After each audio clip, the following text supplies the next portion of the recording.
जलधे हितोपनिषत्कथितार्थनिधे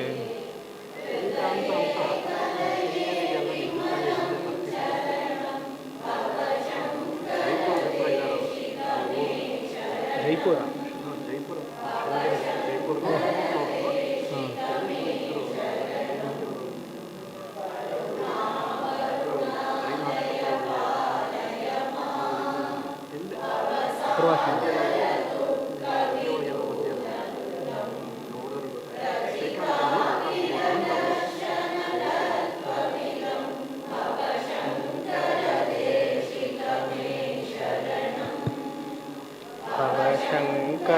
शङ्करदेशिकमे शरणम् जनता सुहिता भविता निजबोधविचारणचारुमते कलयेश्वर जीवविवेकविदं भव शङ्करदेशिकमे शरणम् भव शङ्करदेशिकमे शरणम् एव भवानिति मे नितरां समजायत चेतसि कौतुकिता मम मारय मोहमहाजलधिं भव शङ्करदेशिकमे शरणम् भव शङ्करदेशिकमे शरणम् वेदिकृते बहुधा भवतो भविता समदर्शनलालसता अतिधीनमिमं परिपालय भव शङ्करदेशिकमे शरणम् शङ्करदेशिकमे शरणम् किमवितुं कलिताकृतयो विचरन्ति महामहसच्चलतः हिमांशुरिवात्र विभासि गुरो सह शङ्करदेशिकमे शरणम् भव शङ्करदेशिकमे शरणम् पुङ्गवकेतनते मचामयतां महिषो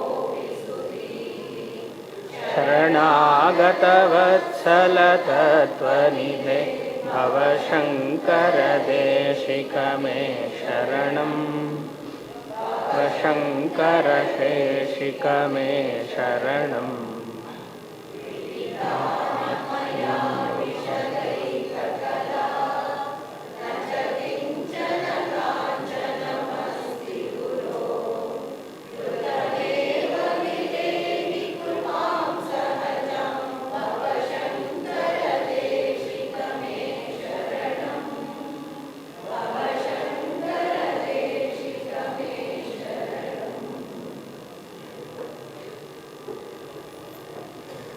ಪೂಜ್ಯ ಗುರುಗಳವರಿಗೆ ವಂದಿಸಿ 5ನೇ ದಿನದ ಉಪನ್ಯಾಸವನ್ನು ದಯಮಾಡಿ ನಡೆಸ್ಕೊಡ್ಬೇಕು ಅಂಥೇಳಿ ಪ್ರಾರ್ಥನೆ ಮಾಡ್ತೀನಿ. ಎಲ್ರಿಗೂ ಸ್ವಾಗತ.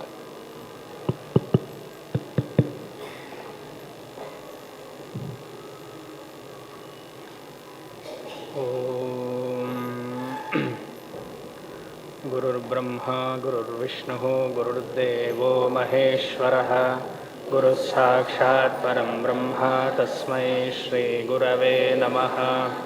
ಸದಾಶಿವಸಮಾರಂಭಾಂ ಶಂಕರಾಚಾರ್ಯಮಧ್ಯಮಾಂ ಆಚಾರ್ಯಪರ್ಯಂತಾಂ ವಂದೇ ಗುರುಪರಂಪರಾಂ.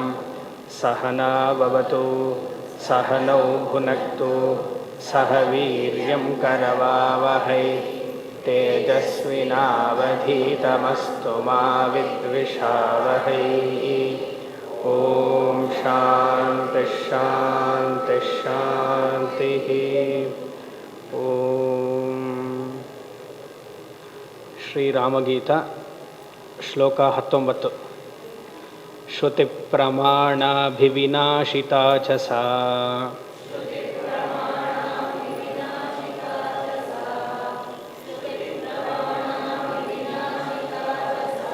ಕಥಂ ಭವಿಷ್ಯತ್ಯಪಿ ಕಾರ್ಯಕಾರಿಣೀ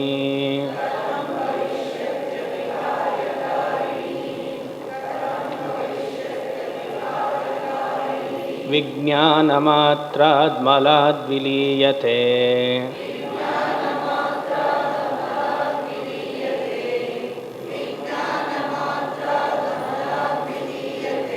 ತಸ್ಮಾದವಿದ್ಯಾನ್ನ ಪುನರ್ಭವಿಷ್ಯತಿ.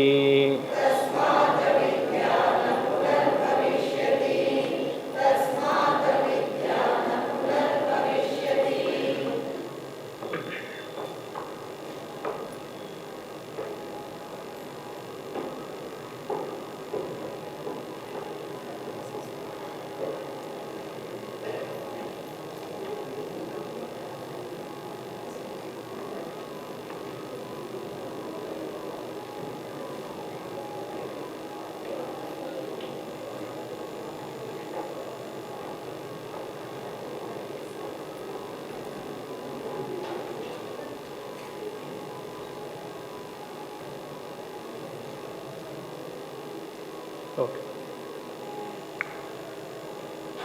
ನಿನ್ನೆ ಒಬ್ಬರೊಂದು ಪ್ರಶ್ನೆ ಕೇಳಿದರು ಕ್ಲಾಸ್ ಆದಮೇಲೆ.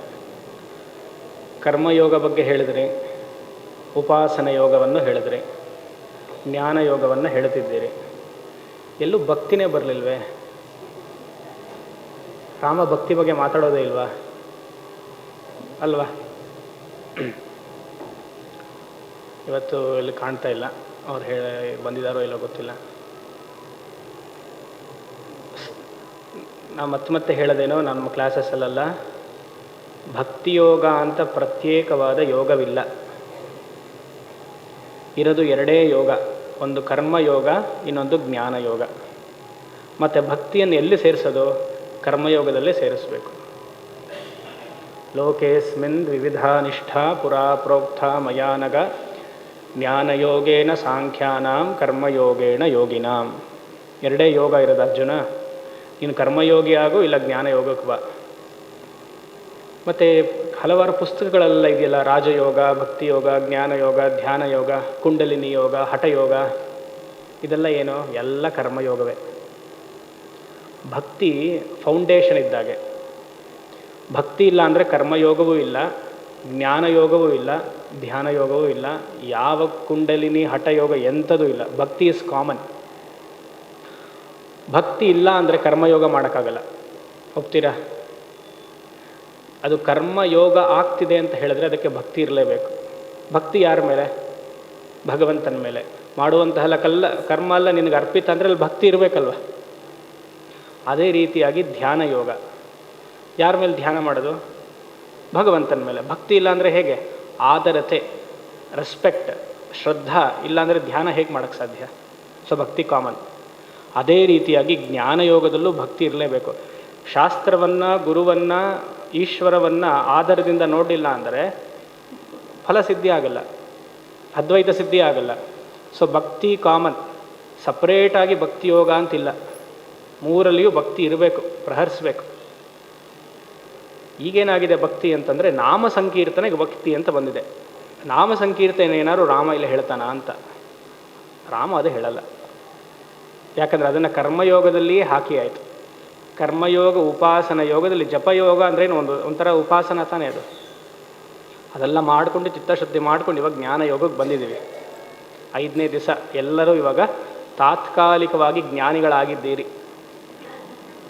ತಾತ್ಕಾಲಿಕವಾಗಿ 7 ದಿವಸ ಆದಮೇಲೆ ಜ್ಞಾನಿಗಳಾಗಿ ಉಳಿತಿರೋ, ಇಲ್ಲ ಕರ್ಮಯೋಗವನ್ನು ಮಾಡ್ತಿರೋ, ಇಲ್ಲ ಕರ್ಮಿಗಳಾಗ್ತಿರೋ, ಇಲ್ಲ ಮತ್ತೆ ಸಂಸಾರಕ್ಕೆ ಹೋಗ್ತಿರೋ, ನಿಮಗೆ ಬಿಟ್ಟಿದ್ದು ಅಲ್ವಾ?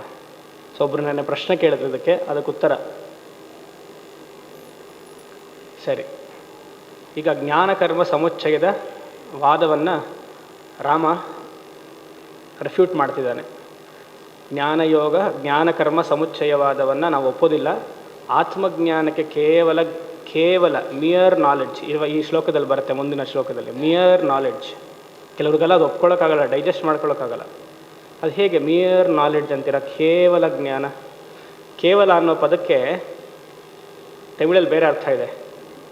ಕೇವಲ ಅಂದರೆ ತುಂಬ ಚೀಪ್ ಅಂತ. ಇದು ಕೇವಲಂಪ ಅಂದರೆ ತುಂಬ ಚೀಪ್ ಅಂತದ್ದು. ಹಾಗಲ್ಲ, ಕೇವಲ ಜ್ಞಾನದ ಮೋಕ್ಷ ತುಂಬ ಚೀಪಾ ಹಾಗೆ ಅಂದ್ಕೊಳ್ಬಾರ್ದು. ಕೇವಲ ಅಂದರೆ ಮಿಯರ್, ಜಸ್ಟ್ ಬೈ ನಾಲೆಡ್ಜ್. ಅದನ್ನು ಹೇಳ್ತಾ ಬಂದಾಗ ರಾಮ 19ನೇ ಶ್ಲೋಕದಲ್ಲೇನು, 18ನೇ ಶ್ಲೋಕದಲ್ಲಿ ಒಂದು ಪದ ಇತ್ತು, ಆತ್ಮನಿ ಅವಭಾಸತೆ. ಆತ್ಮನಿ ಅಂದ್ರೇನು, ಮನಸ್ಸಿನಲ್ಲಿ ಆ ಶುದ್ಧ ಚೈತನ್ಯವು ಬೆಳಗುತ್ತೆ. ಇಲ್ಲಿ ಒಂದು very important point, technical point, ನೆನ್ನೆ ಹೇಳೋದು ಮರ್ತೆ ಅದು. ಮನಸ್ಸಿನಲ್ಲಿ ಆತ್ಮ ಚೈತನ್ಯ ಗೋಚರವಾಗತ್ತೆ ಅಂತ ರಾಮ ಹೇಳ್ತಿದ್ದಾನೆ. ಅಂದರೆ ಏನಾಯಿತು, ಮನಸ್ಸಿನ ಅತೀತವಾಗಿ ಬ್ರಹ್ಮ ಇಲ್ಲ.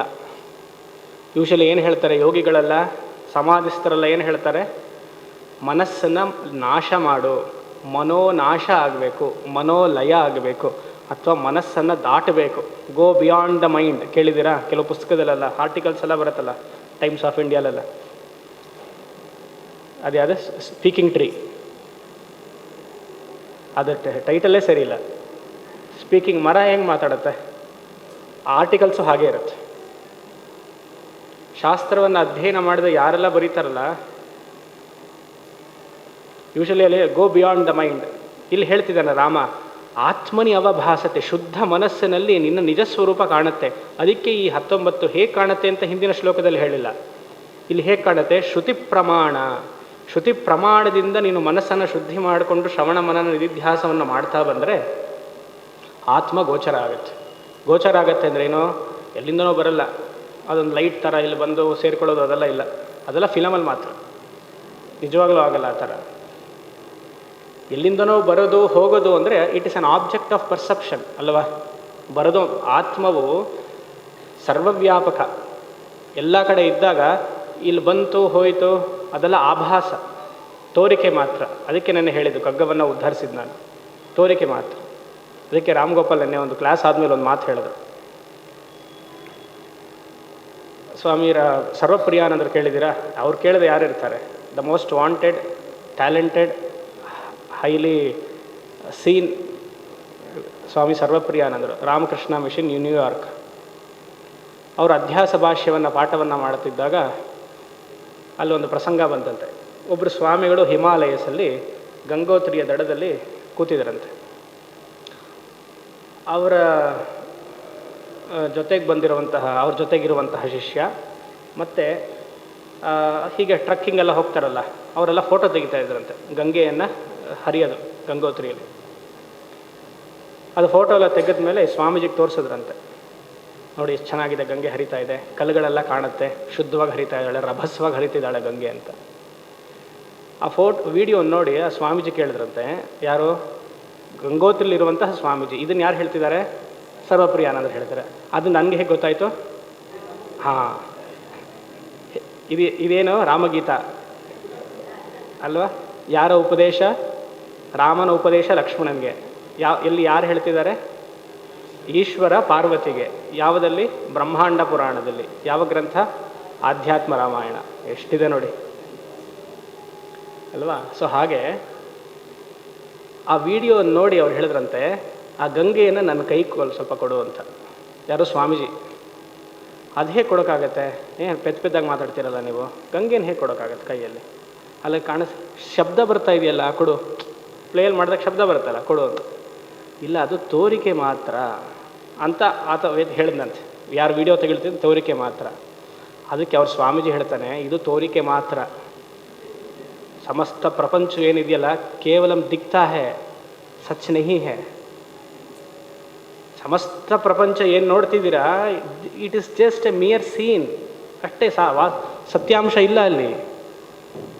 ಅದನ್ನು ನಾವು ಒಪ್ತೀವಿ, ಇದನ್ನು ನಾವು ಒಪ್ಪಲ್ಲ. ಇದು ಸತ್ಯ ಅಂತ ತಿಳಿತೀವಿ. ಹೇಗೆ ಉದಾಹರಣೆ ನಾ ಕೊಟ್ಟೆ, ಸೂರ್ಯಾಸ್ತ ಸೂರ್ಯ ಉದಯ ನಮಗೆ ಕಾಣ್ತಾ ಇದೆ, ಆದರೆ ವಾಸ್ತವ ಅಲ್ಲ. ಯಾವುದು ನಮಗೆ ಸತ್ಯತ್ವ ಬುದ್ಧಿ ಉಪನಿಷತ್ತಿಂದ ಬರುತ್ತೆ, ಆಮೇಲೆ ಅದನ್ನು ನೀಗಿಸ್ಬೋದು. ಯೋಚನೆ ಮಾಡಿ. ಇನ್ನೊಂದು ಉದಾಹರಣೆ ಈಗ ಬಂತು, ಜ್ಞಾಪಕ ಬರ್ತಾ ಇದೆ. ಏನೋ ಇವಾಗ ಮೇಲ್ಗಡೆ ಶಬ್ದ ಆಗ್ತಾ ಇದೆ ಅಲ್ವಾ? ಏನನ್ಸತ್ತೆ ನಿಮಗೆ? ಹಾಂ, ವೇದಾಂತ ದೃಷ್ಟಿಯಿಂದ ಹೇಳಿ ಏನನ್ಸತ್ತೆ, ಇಲ್ಲ ಉಪಾಸನೆ ದೃಷ್ಟಿಯಿಂದಾದರೂ ಹೇಳಿ. ಶಬ್ದ ಜಾಸ್ತಿ ಅದಕ್ಕೆ ಕೇಳಿಸಲ್ಲ. ಕಾಳಿ ಈಶ್ವರನ ಮೇಲೆ ನೃತ್ಯ ಮಾಡ್ತಿದ್ದಾಳೆ ಅಂತ ಅನಿಸ್ಬೇಕು. ಇಲ್ಲಿ ಆತ್ಮ ನಡೀತಾ ಇದೆ, ಆತ್ಮಚಿಂತನೆ ನಡೀತಾ ಇದೆ, ಮೇಲ್ಗಡೆ ಕಾಳಿ ನೃತ್ಯ ಮಾಡ್ತಿದ್ದಾಳೆ. ಈಶ್ವರನ ಮೇಲೆ ಕಾಳಿ ನಿಲ್ಲಲ್ವಾ? ಆತ್ಮದ ಅಧಿಷ್ಠಾನದ ಮೇಲೆ ಎಲ್ಲವೂ ತೋರಿಕೆ ಆಗ್ತಾ ಇದೆ ಇವಾಗ. ಹೌದಲ್ವಾ? ಇದು ಬೇಸ್ ಅಲ್ವಾ? ಇಲ್ಲಿ ನಿರ್ಗುಣವಾದ ಆತ್ಮದ ಚಿಂತನೆಯನ್ನು ಮಾಡ್ತಿದ್ದೀವಿ, ಮೇಲೆ ಕುಣಿತಾ ಇದೆ ನಾಟ್ಯ ಪ್ರಪಂಚ. ಪ್ರಪಂಚ ಹೀಗೆ ತಾನೆ ಜಗಜಿಗಿಸ್ತಾ ಇದೆ. ಇದನ್ನು ಡಿಸ್ಟರ್ಬೆನ್ಸ್ ಅಂತ ತಗೊಂಡ್ರೆ ಸಂಸಾರ, ಇದು ಲೀಲಾ ಅಂತ ತಗೊಂಡ್ರೆ ಮೋಕ್ಷ.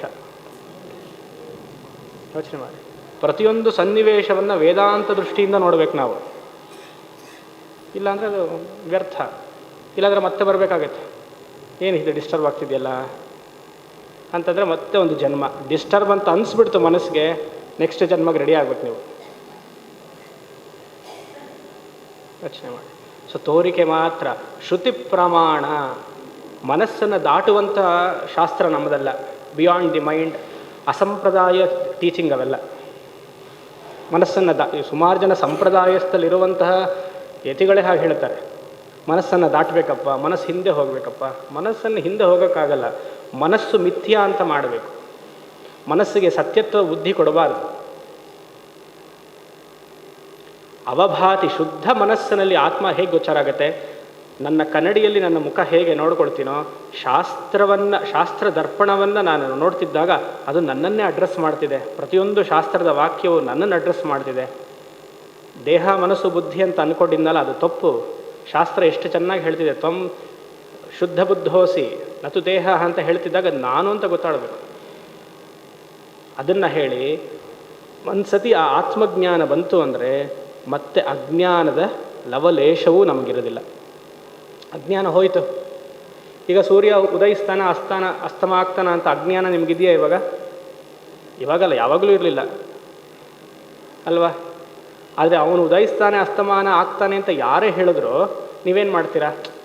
ಅದು ಆಟ, ಪಾಪ ಅವನಿಗೆ ಗೊತ್ತಿಲ್ಲ, ಅಜ್ಞಾನಿ ಅವನು. ಅವನಿಗೆ ಪಾಠವನ್ನು ಮಾಡ್ತೀವಲ್ವ ನಾವು. ಹಾಗೆ ಉಪನಿಷತ್ ನಮಗೆ ಪಾಠ ಮಾಡ್ತಿದ್ದೆ. ತಪ್ಪು ತಿಳ್ಕೊಂಡ್ಬಿಟ್ಟಿದೆಯಾ? ನೀನು ಹುಟ್ಟಿದ್ಯಾ ಸಾಯ್ತಿದ್ಯಾ ಅಂತ ತಪ್ಪು ತಿಳ್ಕೊಂಡಿದೆಯಾ? ಹುಟ್ಟದಿರುವನು ನೀನು, ಸಾಯದಿರುವನು ನೀನು, ಹುಟ್ಟು ಸಾವುಗಳ ಆಟ ಆಡುವನು ನೀನು, ಕೆಟ್ಟದು ಒಳಿಪುದು ಅಂಟದಿರ್ಪದು ನೀನು, ಒಟ್ಟು ವಿಶ್ವವೇ ನೀನು ಮಂಕುತಿಮ್ಮ. ಯೋಚನೆ ಮಾಡಿ. ಯಾವ ಮಂತ್ರ ಬೇಕೋ ಉಪನಿಷತ್ತಲ್ಲಿ DVG-ಗೊಂದಲ್ಲಿ ಹಾಕಿದ್ದಾರೆ.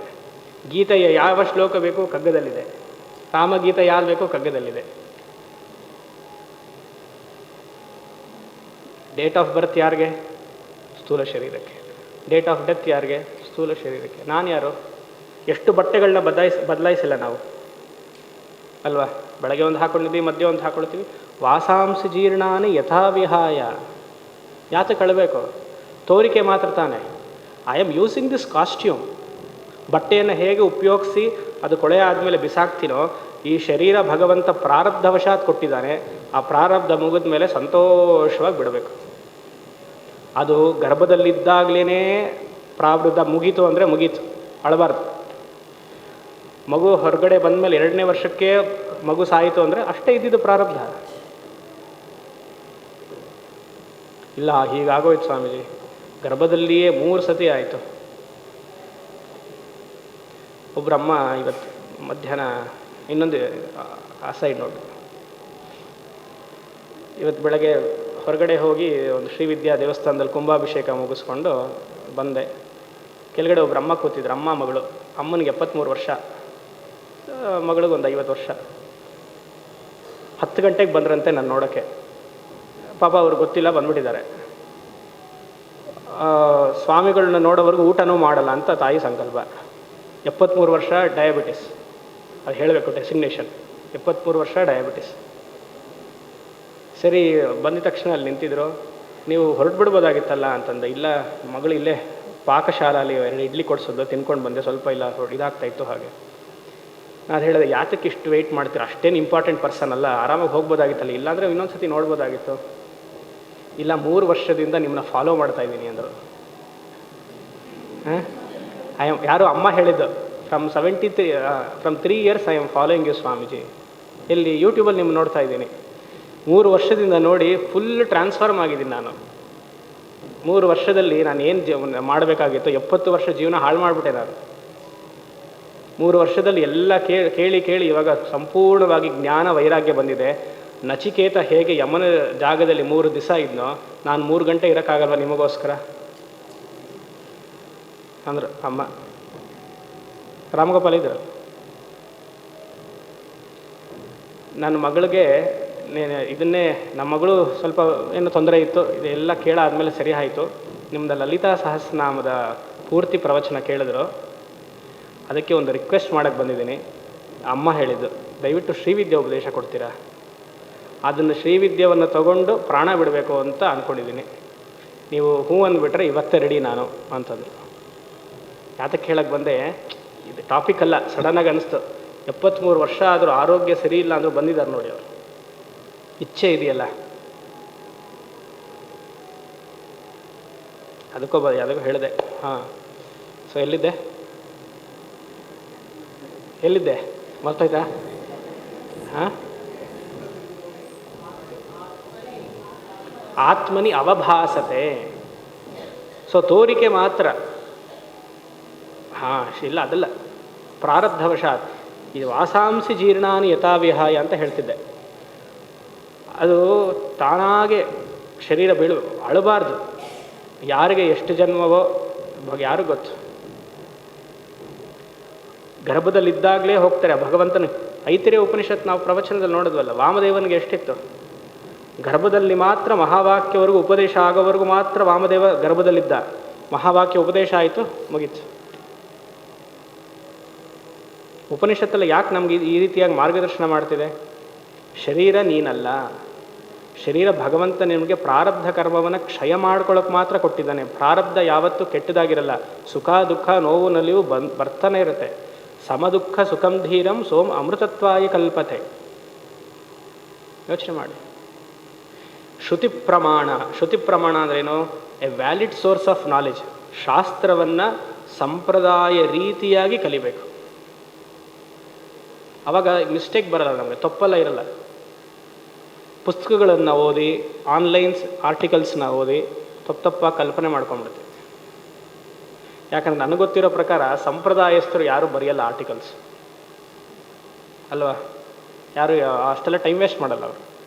ಯಾರೋ ಒಂದು ಶಿಷ್ಯರಿದ್ದರೆ ಒಂದು 2-3 ಜನಕ್ಕೆ ಪಾಠ ಹೇಳ್ತಾರೆ, ಅದನ್ನು ನೀನು ಹಾಗೆ ಸಂಪ್ರದಾಯ ರೀತಿಯಲ್ಲಿ ಹೇಳ್ಕೊಡಪ್ಪ ಅಂತ ಹೇಳ್ತಾರೆ. ಅದೇ ಗುರು ಪರಂಪರೆ. ಯೋಚನೆ ಮಾಡಿ. ಹಾಗೆ ತಾನೇ ವೇದ ಎಲ್ಲ ಬಂದಿರೋದು. ಮನಸ್ಸನ್ನು ದಾಟಬೇಕು ಅನ್ನುವಂತಹ ನಿಮ್ಮ ಮನಸ್ಸಲ್ಲಿ ಏನಾರಿದ್ರೆ ಅದು ತಪ್ಪು ಕಲ್ಪನೆ. ಆತ್ಮದರ್ಶನ ಆಗಬೇಕು, ಆಗಲ್ಲ. ಆತ್ಮದರ್ಶನ ಅನ್ನೋದು ಈ ಥರ ಒಂದು ಪೆನ್ನೋ ಒಂದು ಕ್ಲಾಕೋ ಅಲ್ಲ. ಯಾವಾಗ ಆತ್ಮದರ್ಶನ ಆಗತ್ತೆ? ಮನಸ್ಸು ಶುದ್ಧ ಆದಾಗ ಯಾವಾಗಲೂ ಪ್ರತ್ಯಕ್ಷವಾಗಿ ಬೆಳಗ್ತಾ ಇರುವಂತಹ ಆತ್ಮ ನಿಮಗೆ ಗೋಚರವಾಗತ್ತೆ. ಗೋಚರ ಅಂದರೆ ಅವಭಾತಿ. It shines independently.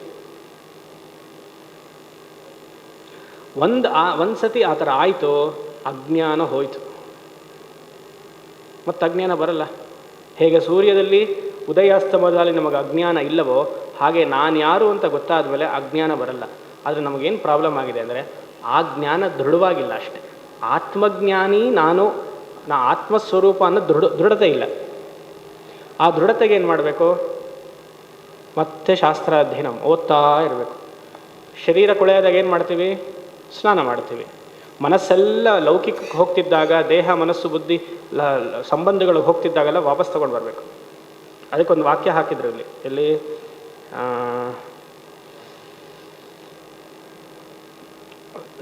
16ನೇ ಶ್ಲೋಕ. ನಿವೃತ್ತಿ ಸರ್ವೇಂದ್ರಿಯ ವೃತ್ತಿಗೋಚರ. ಯಾವಾಗೆಲ್ಲ ಮನಸ್ಸು, 4ನೇ ಸಾಲು, ಮನಸ್ಸು ಹೊರಗಡೆ ಹೋಗುತ್ತೋ ಆಗ ಅದು ಮಿಥ್ಯ, ಒಳಗಡೆ ಬಾ, ತೊಗೊಂಡು ಬಾ ಅಂತ ಹೇಳ್ತಾ ಇರಬೇಕು. ಅದಕ್ಕೆ ಶಾಸ್ತ್ರನೇ ಹೆಲ್ಪ್ ಮಾಡೋದು ನಿಮಗೆ. ಶ್ರುತಿ ಪ್ರಮಾಣ. ಕಥಂ ಭವಿಷ್ಯತಿ ಕಾರ್ಯಕಾರಿಣಿ, 2ನೇ ಸಾಲು, 19ನೇ ಶ್ಲೋಕ. ಆತ್ಮಜ್ಞಾನಿ ನೀನು ಅಂತ ಗೊತ್ತಾದ ಮೇಲೆ ಎಲ್ಲಿ ಅಹಂಕಾರ? ಕಾರ್ಯಕಾರಿಣಿ, ಕಾಸ್ ಆ್ಯಂಡ್ ಎಫೆಕ್ಟ್ ಎಲ್ಲಿದೆ? ವಿಜ್ಞಾನ ಮಾತ್ರ ಅಮಲಂ ಅದ್ವಿತೀಯ. ಅದ್ವಿತೀಯ ಆಗಿರುವಂತಹ ಪೂರ್ಣ ಚೈತನ್ಯ ನಾನು. ಅಮಲಃ, ಪರಿಶುದ್ಧನು ನಾನು. ಕರ್ಮಕಾಂಡ ಏನು ಹೇಳ್ತಿದೆ? ಜ್ಞಾನಕರ್ಮ ಸಮುಚ್ಚಯವಾದ ಕರ್ಮಕಾಂಡ ಏನು ಹೇಳ್ತಿದೆ? ನೀನು ಪರಿಶುದ್ಧನಲ್ಲ, ನೀನು ಜೀವಾತ್ಮ, ನೀನು ದೇಹಾತ್ಮ, ನೀನು ಪಾಪಿ ಅಂತ ಕರ್ಮಕಾಂಡ ಹೇಳ್ತದೆ. ಅದು ಯಾವಾಗ ಬೇಕು? ದೇಹಾತ್ಮ ಭಾವ ಇದ್ದಾಗ ಜೀವಾತ್ಮ ಭಾವ ಅವಶ್ಯಕತೆ. ನೆನ್ನೆ ಹೇಳಿದೆ ಅದನ್ನು. ನಾನು ದೇಹಾತ್ಮ ಭಾವ ಇದ್ದಾಗ ನನಗೆ ಜೀವಾತ್ಮ ಬೇಕು, ಆವಾಗಲೇ ಧರ್ಮದಲ್ಲಿ ಭಯ ಬರಬೇಕು.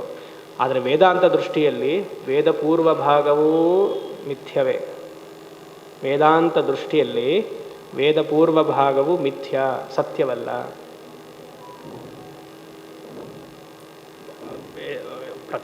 ಪ್ರತಿಯೊಂದು ಬೆಳಗ್ಗೆ ಎದ್ದಾಗಿಂದ ರಾತ್ರಿ ಮಲಗೋವರೆಗೂ ಏನೋ ಒಂದು ತಪ್ಪು ಕಾರ್ಯ ಗೊತ್ತೋ ಗೊತ್ತಿಲ್ಲದೆ ಮಾಡ್ತಿರ್ತೀವಿ. ಎಷ್ಟು ಸತಿ ಪ್ರಾಯಶ್ಚಿತ್ತ ಮಾಡ್ತೀರಾ? ಮಾಡ್ತಾನೆ ಇರಬೇಕಾಗುತ್ತೆ. ಅವಾಗ ಪಂಚಪಾತ್ರ ಪಕ್ಕದಲ್ಲೇ ಇಟ್ಕೊಂಡಿರ್ಬೇಕು, ಪ್ರಾಣಾಯಾಮ ಮಾಡ್ತಾನೆ ಇರಬೇಕು ಅಲ್ವಾ? ಎಂಡೇ ಇಲ್ಲ, ಅದಕ್ಕೆ ಮುಗಿಯೋದೇ ಇಲ್ಲ. ಹೊತ್ಕೊಳೆಲ್ಲ ನೀರು ಹಾಕೊಳ್ಳುತ್ತೆ ಹೋಗ್ತಾ ಇರಬೇಕು. ಈಗಲೂ ಕಾಲಡಿಲಿ ಹಾಗೆ ಮಾಡ್ತಾರೆ, ಮಡಿ. ಅದಕ್ಕೆ ಸಕ್ಕರೆ ಪಟ್ಟಣದ ಅವಧೂತರು, ಇಲ್ಲಿ ಯಾರು ಭಕ್ತರವ್ರು ಇದ್ದರೆ ಗೊತ್ತಾಗುತ್ತೆ, ಮನಸ್ಸಿಗಪ್ಪ ಮಡಿ, ಮನಸ್ಸು ಶುದ್ಧ ಮಾಡ್ಕೋ, ದೇಹಕ್ಕಲ್ಲ ಅನ್ನೋರು. ಅದ್ರಲ್ಲಿ ಬಹಳ ತತ್ವ ಇದೆ ಅಲ್ವಾ? ಮನಸ್ಸನ್ನು ಕೊಳುಕಾಗಿ ಇಟ್ಕೊಂಡು ಅದು ಮುಟ್ಟಲ್ಲ ಇದು ಮುಟ್ಟಲ್ಲ, ಅವ್ರು ಸರಿ ಇಲ್ಲ ಇವ್ರು ಸರಿ ಇಲ್ಲ ಅಂತಂದರೆ ಮನಸ್ಸು ಸರಿ ಇಲ್ಲ. ನೀನು ಮನಸ್ಸಲ್ಲಿ ಅವ್ರು ಸರಿ ಇಲ್ಲ ಅಂತ ಮಾಡ್ಕೊಂಡ್ಬಿಟ್ಟಿದ್ಯಾ, ದೇಹಕ್ಕೆ ಏನಾಗುತ್ತೆ? ಅದಕ್ಕೆ ಮನೀಷಾ ಪಂಚಕಂ ಬಂದಿದ್ದು, ನಮ್ಮಂಥವ್ರಿಗೆ ಮನೀಷಾ ಪಂಚಕಂ ಬಂದಿದ್ದು. ಶಂಕರರು ಅದನ್ನು ತೋರಿಸಿದ್ರು. ಶಂಕರರಿಗೆ ಪರಮೇಶ್ವರ ಯಾರು, ಚಂಡಾಲ ಯಾರು ಅಂತ ಗೊತ್ತಿಲ್ವಾ? ಅದೊಂದು ನಿದರ್ಶನ ತೋರಿಸೋದಕ್ಕೆ. ಪಂಚಭೂತಗಳಿಂದ ಚಂಡಾಲನ ಶರೀರವೂ ಸ್ವಾಮಿಯ ಶರೀರವೂ ಒಂದೇ, ಆತ್ಮದೃಷ್ಟಿಯಿಂದಲೂ ಒಂದೇ. ಯಾವುದನ್ನು ಗಚ್ಚ ಅಂತ ಅಂತೀಯ ನೀನು? ಅಲ್ಲಿ ನಡೆದಿದ್ದ ಸನ್ನಿವೇಶ, ದೇಹದಿಂದ ಎರಡು ದೇಹವು ಪಂಚಭೂತಗಳಿಂದ ಮಾಡಿರುವಂತಹ ಸಮ್ಮಿಶ್ರಣ. ಸ್ಥೂಲ ಶರೀರ ಒಂದೇ ಇದೆ, ಆತ್ಮವ ಒಂದೇ ಇದೆ. ಯಾವುದು ನೀನು ಬೇಡ, ದೂರ ಹೋಗು. ಅದಕ್ಕೆ ಶಂಕರರು ಹೇಳಿದ್ರು, ಇಷ್ಟು ತತ್ವ ನಿನಗಿದ್ರ ಮೇಲೆ ನಿನಗೊಂದು ನಮಸ್ಕಾರ. ಅದಕ್ಕೆ ಚರ್ಚೆಗಳೇನು ಗೊತ್ತಾ? ಶಂಕರರು ಹೇಳಕ್ಕೆ ಸಾಧ್ಯ ಇಲ್ಲ. ಚಂಡಾಲನಿಗೆ ಯಾರು ನಮಸ್ಕಾರ ಮಾಡ್ತಾರೆ ಅಂದರೆ ಅದು ನಮಗಪ್ಪ, ನಮಗೆ ತಿಳಿಲಿ ಅಂತ. ಅದನ್ನು ಆ ತತ್ವವನ್ನು ಬಿಟ್ಬಿಟ್ಟು ಶಂಕರರ ಬಗ್ಗೆ ಹೇಳ್ತೀವಿ ನಾವು. ಯೋಚನೆ ಮಾಡಿ. ಆ ಅಜ್ಞಾನ ಒಂದು ಸತಿ ಹೋಯಿತು, ಶುದ್ಧವಾಗಿರುವಂತಹ ಆತ್ಮ ಚೈತನ್ಯ ಸದಾ ಬೆಳಗ್ತಾ ಇದೆ. ತಸ್ಮಾತ್, ಅದರಿಂದ 4ನೇ ಸಾಲು, ಅವಿದ್ಯ ನ ಪುನರ್ಭವಿಷ್ಯತಿ. ಮತ್ತೆ ಅಪೂರ್ಣ ಬ್ರಹ್ಮನಲ್ಲಿ ಅವಿದ್ಯ ಬರೋದೇ ಇಲ್ಲ. ಅವಿದ್ಯ ಇತ್ತ ಮತ್ತೆ ಬ್ರಹ್ಮನಲ್ಲಿ ಅವಿದ್ಯ ಮತ್ತು ಬ್ರಹ್ಮನಲ್ಲಿತ್ತ ಮೂಲ ಅವಿದ್ಯವಾದು, ಮೂಲ ಅವಿದ್ಯವ ಇಲ್ಲ ತೂಲಾವಿದ್ಯವ, ಹೇಗೆ ಬೇಕಾದರೂ ತಗೊಳ್ಳಿ. ಮೂಲಾವಿದ್ಯೆನೊಪ್ಪೋರು ಮೂಲಾವಿದ್ಯೆ ಬ್ರಹ್ಮನಲ್ಲಿತ್ತು ಅಂತ ತಗೊಳ್ಳಿ, ಒಪ್ಪದೇ ಇರೋರು ಇಲ್ಲ ಅಂತ ತಗೊಳ್ಳಿ. ಒಪ್ಪದೇ ಇರೋರು ಇಲ್ಲ ಅಂತ ಹೇಗೆ ತಗೊಳ್ಳೋದು? ಅದು ತಪ್ಪು ತಿಳಿಬೇಕಲ್ಲ. ಕೇವಲ ಅಜ್ಞಾನ ಆಯಿತು ಅಷ್ಟೇ, ಬ್ರಹ್ಮನಲ್ಲೆಲ್ಲ ಇರೋಕ್ಕೆ ಸಾಧ್ಯವಿಲ್ಲ ಅಂತ ತಗೊಳ್ಳಿ. ಏನಾಯಿತು? ಆತ್ಮಜ್ಞಾನ ಬಂದ ಮೇಲೆ ಅಜ್ಞಾನ ನಮಗಿರೋದಿಲ್ಲ. ನನ್ನ ನಿಜ ಸ್ವರೂಪ. ಇವಾಗೆಲ್ಲ ನೀವು ಯಾರು ಆತ್ಮಜ್ಞಾನಿಗಳು ಒಪ್ತೀರಾ? ಎಲ್ಲರೂ ನೀವು ಆತ್ಮಜ್ಞಾನಿಗಳಂತ ಒಪ್ಪೋರೆಲ್ಲ ಕೈ ಎತ್ತಿ. 1 2 3 4 5 6 7 10. ಯಾಕೆ ಮಿಕ್ಕಿದ್ದವರೆಲ್ಲ? ಆತ್ಮಜ್ಞಾನ ಬಂತಾ ಇಲ್ವಾ ಇವಾಗ ನಿಮಗೆ? ಬಂದಿದೆ, ನಿಲ್ಲಲ್ಲ ಅಷ್ಟೆ. ನಾವೇನು ಅಂದ್ಕೊಂಡಿದ್ದೀವಿ? ಆತ್ಮಜ್ಞಾನಿ ಅಂದರೆ ಮೇಲೆಯಿಂದ ಹಾರಬೇಕು, ಆಕಾಶದಿಂದ ಅವನು ಹಾರಬೇಕು, ಅವನೇ ಆತ್ಮಜ್ಞಾನಿ. ಎಲ್ಲ ತಪ್ಪು ಕಲ್ಪನೆ. ಶ್ರುತಿ ಎಲ್ಲರೂ ಹೇಳ್ತಿದ್ಯಾ? ಲಕ್ಷ್ಮಣನಿಗೆ ಉಪದೇಶ ಮಾಡ್ತಿದ್ದೆ, ನಮ್ಮಂತಹ ಅರ್ಜುನನಿಗೆ ಉಪದೇಶ ಆಯಿತು, ಕೃಷ್ಣ ಮಾಡ್ದ. ಉಪನಿಷತ್ತೆಲ್ಲ ಶಿಷ್ಯರಿಗೆ ಉಪದೇಶ ಮಾಡ್ತು. ಧೈರ್ಯವಾಗಿ ಹೇಳಬೇಕು, ನಾನು ಆತ್ಮಜ್ಞಾನಿ, ನನಗೆ ಪೂರ್ಣವಾಗಿ ನನ್ನ ಯಾರು ಅಂತ ನನಗೆ ಗೊತ್ತಾಗಿದೆ. ತಪ್ಪು ಕಲ್ಪನೆಯಿಂದ ಅದಕ್ಕೆ ಸ್ವಲ್ಪ ಸಮಯ ಆಗತ್ತೆ ಅಷ್ಟೆ. ಅದು ಈ ಜನ್ಮ ಆಗ್ಬೋದು, ಅಥವಾ ಇದೇ ಜನ್ಮ ಆಗ್ಬೋದು, ಇಲ್ಲ ಮುಂದಿನ ಜನ್ಮವೂ ಆಗ್ಬೋದು. ಸಂತೋಷವಾಗಿ ಹೇಳಬೇಕಲ್ಲ, ಭಯ ಪಡಬಾರ್ದು. ಆತ್ಮಜ್ಞಾನ ಮತ್ತು ಅದೇ ರೀತಿಯಲ್ಲಿ ಹಂಬಲ್ ಆಗಿರ್ಬೇಕು. ಹಾಂ ಹೌದ್ರಿ, ನಾನು ಆತ್ಮಜ್ಞಾನಿ. ಸ್ವಾಮೀಜಿ ಹೇಳಿದ್ರಲ್ವಾ ಆತ್ಮಜ್ಞಾನಿ ಅಂತ. ದುರಂಕಾರ. ಅದಕ್ಕೆ ಉಪನಿಷತ್, ಕೇನ ಉಪನಿಷತ್ ಹೇಳ್ತು, ಆತ್ಮಜ್ಞಾನಿಯ ಅವನು ಹೂನು ಅನ್ನಲ್ಲ, ಅವನು ಅನ್ನಲ್ಲ, ಸೈಲೆಂಟಾಗಿರ್ತಾನೆ. ಒಂದು ಸತಿ ಅದು ಬಂತು, ಆತ್ಮಜ್ಞಾನ ಪೂರ್ತಿ ಮನಸ್ಸಲ್ಲಿತ್ತು. ಅದು ಮನಸ್ಸಲ್ಲಿ ಆ ವೃತ್ತಿ ಇರೋದಕ್ಕೆ ಅಭ್ಯಾಸ ಮಾಡಬೇಕು. ಆ ಅಭ್ಯಾಸಕ್ಕೆ ಸಮಾಧಿ ಅಭ್ಯಾಸ, ನಿಧಿಧ್ಯಾಸನ. ಇದೇ ರಾಮಗೀತೆಯಲ್ಲಿ 40ನೇ ಶ್ಲೋಕ ಆದಮೇಲೆ ಬರುತ್ತೆ. ಅದು ಈ ಸತಿ ಮಾಡ್ತೀವೋ ಯಾವಾಗ ಮಾಡ್ತೀವೋ ಗೊತ್ತಿಲ್ಲ, ನೋಡುವ. ಇನ್ನು 2 ದಿವಸ ಇದೆ, ಎಷ್ಟಾಗತ್ತೋ ಅಷ್ಟು ಮುಗಿಸುವ. 20ನೇ ಶ್ಲೋಕ.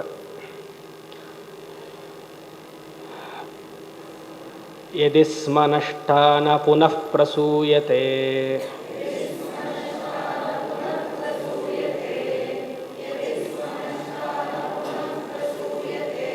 ಕರ್ತಾಹಮಸ್ಯೇತಿ ಮತಿಃ ಕಥಂ ಭವೇತ್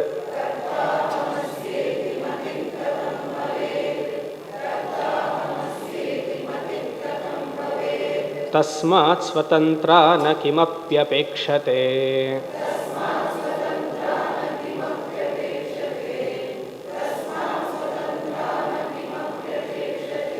ವಿದ್ಯ ವಿಮೋಕ್ಷಾಯ ವಿಭಾತಿ ಕೇವಲ.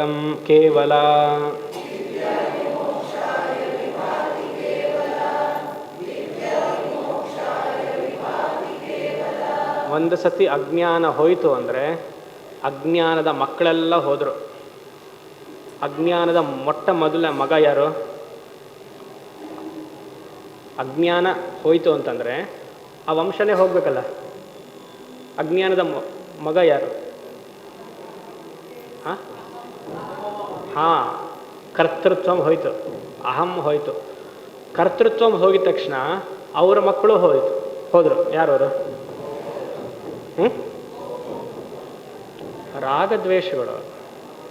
ರಾಗದ್ವೇಷಗಳು ಹೋಯ್ತು ಅಲ್ವಾ? ರಾಗದ್ವೇಷಗಳು ಹೋದ್ಮೇಲೆ ಅವ್ರ ಒಬ್ಬನೇ ಒಬ್ಬ ಮಗನೂ ಹೋದ. ಯಾರು? ಕರ್ಮ. ಅರ್ಥ ಆಗ್ತಿದೆಯಾ?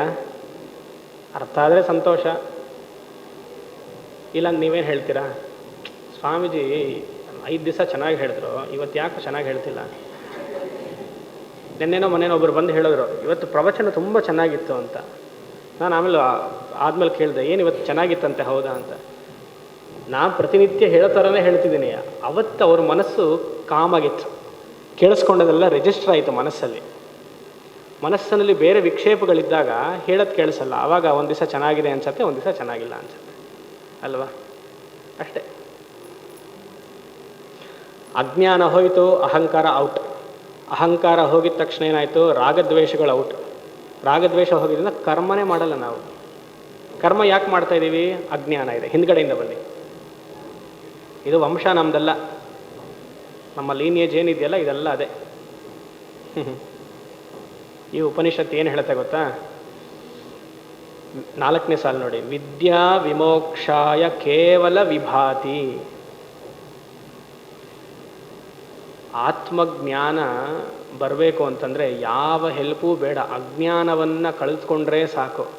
ಬೃಹದಾರಣ್ಯಕ ಉಪನಿಷತ್ತು ಹೇಳುತ್ತೆ, ತುಂಬ ಪ್ರಫೌಂಡ್ ಸ್ಟೇಟ್ಮೆಂಟು. ಭಗವಂತನ ಅನುಗ್ರಹವೂ ಬೇಡ ಅನ್ನತ್ತೆ. ಆತ್ಮಜ್ಞಾನವನ್ನು ಗಳಿಸೋದಕ್ಕೆ ಭಗವಂತನ ಅನುಗ್ರಹವೂ ಅವಶ್ಯಕತೆ ಇಲ್ಲ ಅಂತ ಬೃಹದಾರಣ್ಯಕ ಉಪನಿಷತ್ತು ಹೇಳುತ್ತೆ. ಮತ್ತು ಅದು ಹೇಗೆ ನಂಬತ್ತು ಸ್ವಾಮೀಜಿ? ಅವಧೂತ ಉಪನಿಷತ್ತಲ್ಲಿ ಬೇರೆ ಥರ ಇದೆಯಲ್ಲ, ಈಶ್ವರಾನುಗ್ರಹ ಏವ ಪುಂಸಾಂ ಅದ್ವೈತ ವಾಸನ ಅಂತಿದೆಯಲ್ಲ, ಅದನ್ನೇನು ಅರ್ಥ ಮಾಡ್ಕೊಳ್ಳೋದು? ಇದೆಲ್ಲ ಬರಬೇಕು ನಿಮಗೆ ಮನಸ್ಸಲ್ಲಿ, ಆವಾಗಲೇ ಇದೆಲ್ಲ ಅರ್ಥ ಆಗೋದು.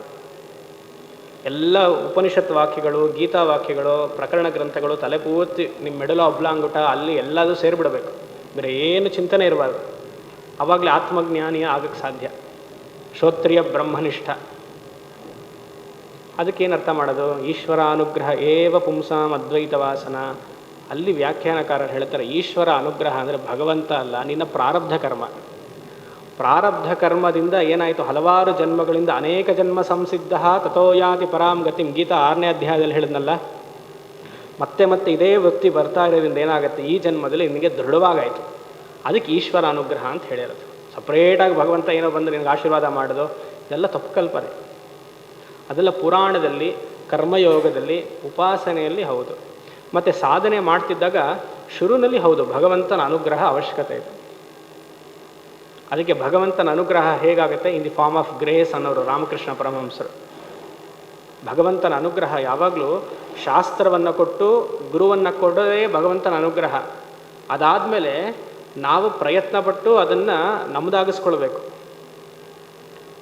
ಉದಾಹರಣೆ ಕೊಡ್ತಾರೆ ರಾಮಕೃಷ್ಣ ಪರಮಹಂಸ, ಕತ್ರಿಯ ಉದಾಹರಣೆ ಕೊಡ್ತಾರೆ ಯಾವಾಗಲೂ. ಒಂದು ಬಟ್ಟೆಯನ್ನು ಕಟ್ ಮಾಡಬೇಕು ಅಂದರೆ ಕತ್ರಿ ಬೇಕು. ಕತ್ರಿಯಲ್ಲಿ 2 ಚೂಪಾಗಿರುವಂತಹ ನೈಫ್ ಬ್ಲೇಡ್ಸ್ ಇದೆ. ಆ ಕತ್ರಿ ಬಟ್ಟೆ ಹರಿಬೇಕು ಅಂತಂದರೆ 2 ನೈಫ್ ಎರಡೂ ಬೇಕಲ್ವಾ. ಒಂದು ಭಗವಂತನ ಅನುಗ್ರಹ in the form of Ishwara and shastra, ಇನ್ನೊಂದು ಸ್ವಪ್ರಯತ್ನ, ಸೆಲ್ಫ್ ಎಫರ್ಟ್. ಎರಡೂ ಇರಬೇಕು. ಭಗವಂತ ತಾನಾಗೇ ಬಂದು ನಿಮ್ಗೆ ಉಪದೇಶ ಮಾಡೋದಲ್ಲ, ಅದು ಒಂದು ಭಗವಂತನಿಗೆ ಒಂದು ಆಧಾರವಾಗಿ ತೋರಿಸುವಂತಹ ಒಂದು ಕಥೆಗಳು ಆಗಿರ್ಬೋದು ಕೆಲವು ಜೀವನದಲ್ಲೆಲ್ಲ, ಇಲ್ಲ ಅಂತಲ್ಲ. ಬಟ್ ನಮ್ಮ ಜೀವನದಲ್ಲೆಲ್ಲ ಎಕ್ಸ್ಪೆಕ್ಟ್ ಮಾಡಬಾರ್ದು ಹಾಗೆ. ಒಪ್ತೀರಾ? ನಮ್ಮ ಜೀವನದಲ್ಲೆಲ್ಲ ಎಕ್ಸ್ಪೆಕ್ಟ್ ಮಾಡಬಾರ್ದು. ಯಾಕೆ? 2 ರೀತಿ. ಒಂದು, ನಾವು ಅಧರ್ಮಿಷ್ಠರು. 2ನೇದು, ಕಲಿಯುಗದಲ್ಲಿ ಭಗವಂತ ನಮಗೆಲ್ಲ ಬರೋಲ್ಲ. ಭಗವಂತ ಯಾವಾಗ ಬರ್ತಾನೆ ಗೊತ್ತಾ? ನಿತ್ಯ ಸಂಧ್ಯಾವಂದನಾದಿ ಕರ್ಮಗಳನ್ನೆಲ್ಲ ಬಿಟ್ಟಾಗ ಭಗವಂತ ಬರ್ತಾನೆ. ಸಂಧ್ಯಾವಂದನೆ, ಅಗ್ನಿಹೋತ್ರ ಕರ್ಮಗಳು, ದೇವತಾರ್ಚನ ವಿಧಿ ಎಲ್ಲ ಬಿಟ್ಟಾಗ ಭಗವಂತ ಬರ್ತಾನೆ. ಪರಿತ್ರಾಣಾಯ ಸಾಧೂನ ವಿನಾಶಾಯ ಜಗ. ಅದ್ರಲ್ಲಿ ನಾವಿದ್ದೀವಿ, ನಮ್ಮನ್ನೆಲ್ಲ ಕಳ್ಸಕ್ಕೆ ಬರ್ತಾನೆ. ಧರ್ಮ ಸಂಸ್ಥಾಪನೆ ಮಾಡಬೇಕಲ್ಲ. ಅಷ್ಟು ಅಚ್ಚುಕಟ್ಟಾಗಿ ಮನುಷ್ಯನ ಶರೀರ ಕೊಟ್ಟರೆ ಉಪಯೋಗಿಸ್ಲಿಲ್ವಲ್ಲ ನೀನು ಅಂತ. ಸರಿ, ಇಲ್ಲಿ ವಿದ್ಯಾ ವಿಮೋಕ್ಷಾಯ ಕೇವಲ ವಿಭಾತಿ ಆತ್ಮಜ್ಞಾನ. ಒಂದ್ಸತಿ ಅಜ್ಞಾನ ಹೋಯಿತು, ಅಣ್ಣ ತಮ್ಮಂದ್ರೆಲ್ಲ ಹೊಟ್ಟೋದ್ರು. ಮಕ್ಕಳಿಗೆ ಯಾಕೆ? ಅಣ್ಣ ತಮ್ಮಂದ್ರೆಲ್ಲ ಹೋದ್ರು. ಅದೇ ಹೇಳ್ತಿದ್ದೆ ಮೊದಲನೇ ಲೈನ್ ನೋಡಿ. ಯದಿ ಆದಮೇಲೆ ಸ್ಮ ಅಂತ ಒಂದು ಪದ ಇದೆ, ಅದರ ಮಧ್ಯದಲ್ಲಿ ಅವಿದ್ಯಾ ಅಂತ ಹಾಕೊಳ್ಬೇಕು. ಅದು ಮಿಸ್ಸಿಂಗ್, ಅದಿಲ್ಲ, ಸೇರಿಸ್ಕೊಳ್ಬೇಕು.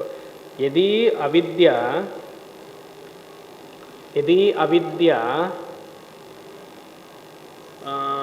ನಷ್ಟಾಸ್ಮ ಅನ್ವಯ ಮಾಡ್ತಾ ಇದ್ದೀನಿ, ಹಾಗೆ ಬರ್ಕೊಳ್ಬೇಕಂದ್ರೆ ಯದಿ ಅವಿದ್ಯಾ ನಷ್ಟಾಸ್ಮ, ಆಮೇಲೆ ನಷ್ಟಾಸ್ಮ ನ ಪುನಃ ಪ್ರಸೂಯತೆ. ಅವಿದ್ಯೆ ಒಂದ್ಸತಿ ಹೋಯ್ತು ಅಂದರೆ ಪುನಃ ಪ್ರಸೂಯತೆ, ಮತ್ತೆ ಹೇಗೆ ಬರಕ್ಕೆ ಸಾಧ್ಯ? ಅದು ಬರಲ್ಲ ಅಂತ ಆದಮೇಲೆ ಕರ್ತೃತ್ವ, ಅಹಂ ಕರ್ತ, 2ನೇ ಸಾಲು ಮೊದಲನೇ ಪದ. ಕರ್ತ ಅಹಂ ಅಂತಿದೆ, ಅದನ್ನು ಹೀಗೆ ಮಾಡ್ಕೊಳ್ಬೇಕು. ಅಹಂ ಕರ್ತಾಸ್ಯ ಇತಿ ಮತಿ ಕಥಂ ಭವೇತ್. ನಾನು ಕರ್ತೃ, ನಾನು ಭೋಕ್ತೃ, ನಾನು ಇಂಥವನು, ಹೀಗೆ ತಪ್ಪು ಮಾಡಿಬಿಟ್ಟೆ, ಸರಿ ಮಾಡಿಬಿಟ್ಟೆ ಅಂತ ಎಲ್ಲಿ ಕಾರಣ? ಅವಿದ್ಯೆನೇ ಹೊಟ್ಟೋಯ್ತು ಅಂತಂದರೆ ಕರ್ತೃತ್ವ ಭೋಕ್ತೃತ್ವ ಯಾರಿಗೆ? ಅರ್ಥ ಆಗ್ತಿದೆಯಾ? ಎಲ್ಲ ಟೆಕ್ನಿಕಲ್, ನಿದ್ದೆ ಮಾಡಿಬಿಡ್ತಾರೆ ಎಲ್ಲರೂ. ತಸ್ಮಾತ್ ಆತ್ಮಜ್ಞಾನ ಸ್ವತಂತ್ರ ನ ಕಿಮಪ್ಯಪೇಕ್ಷತೆ.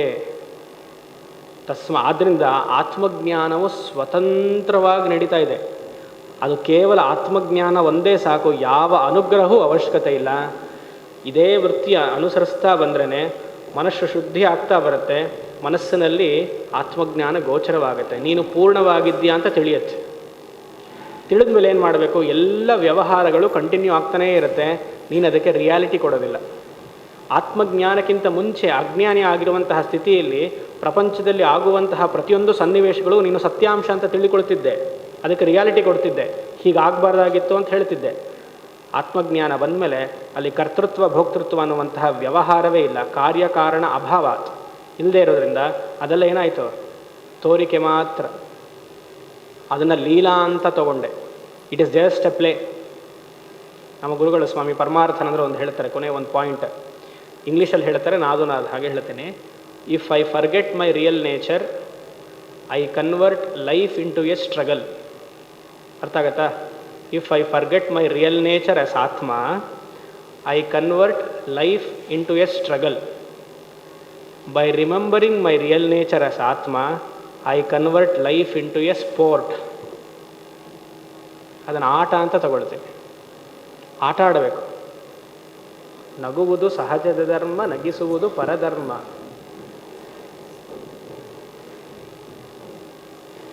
ಅವಾಗೇನು ಗೀತೆ ಹೇಳುತ್ತಲ್ಲ 5ನೇ ಅಧ್ಯಾಯ, ನೈವ ಕಿಂಚಿತ್ ಕರೋಮೀತಿ ಯುಕ್ತೋ ಮನ್ಯೇತ ತತ್ವವಿತ್ ಪಶ್ಯನ್ ಶೃಣ್ವನ್ ಸ್ಪೃಶನ್ ಜಿಗ್ರನ್ ಅಶ್ನನ್ ಗಚ್ಚನ್ ಸ್ವಪನ್ ಸ್ವಶನ್ ಪ್ರಲಪನ್ ವಿಸೃಜನ್ ಗೃಹನ್ ಉನ್ಮಿಷನ್ ನಿಮಿಷನ್ ಅಪಿ ಇಂದ್ರಿಯಾಣಿ ಇಂದ್ರಿಯಾರ್ಥೇಷು ವರ್ತಂತ ಇತಿ ಧಾರಯನ್. ಎಲ್ಲದಕ್ಕೂ ಗೀತೆ ಇರಬೇಕು.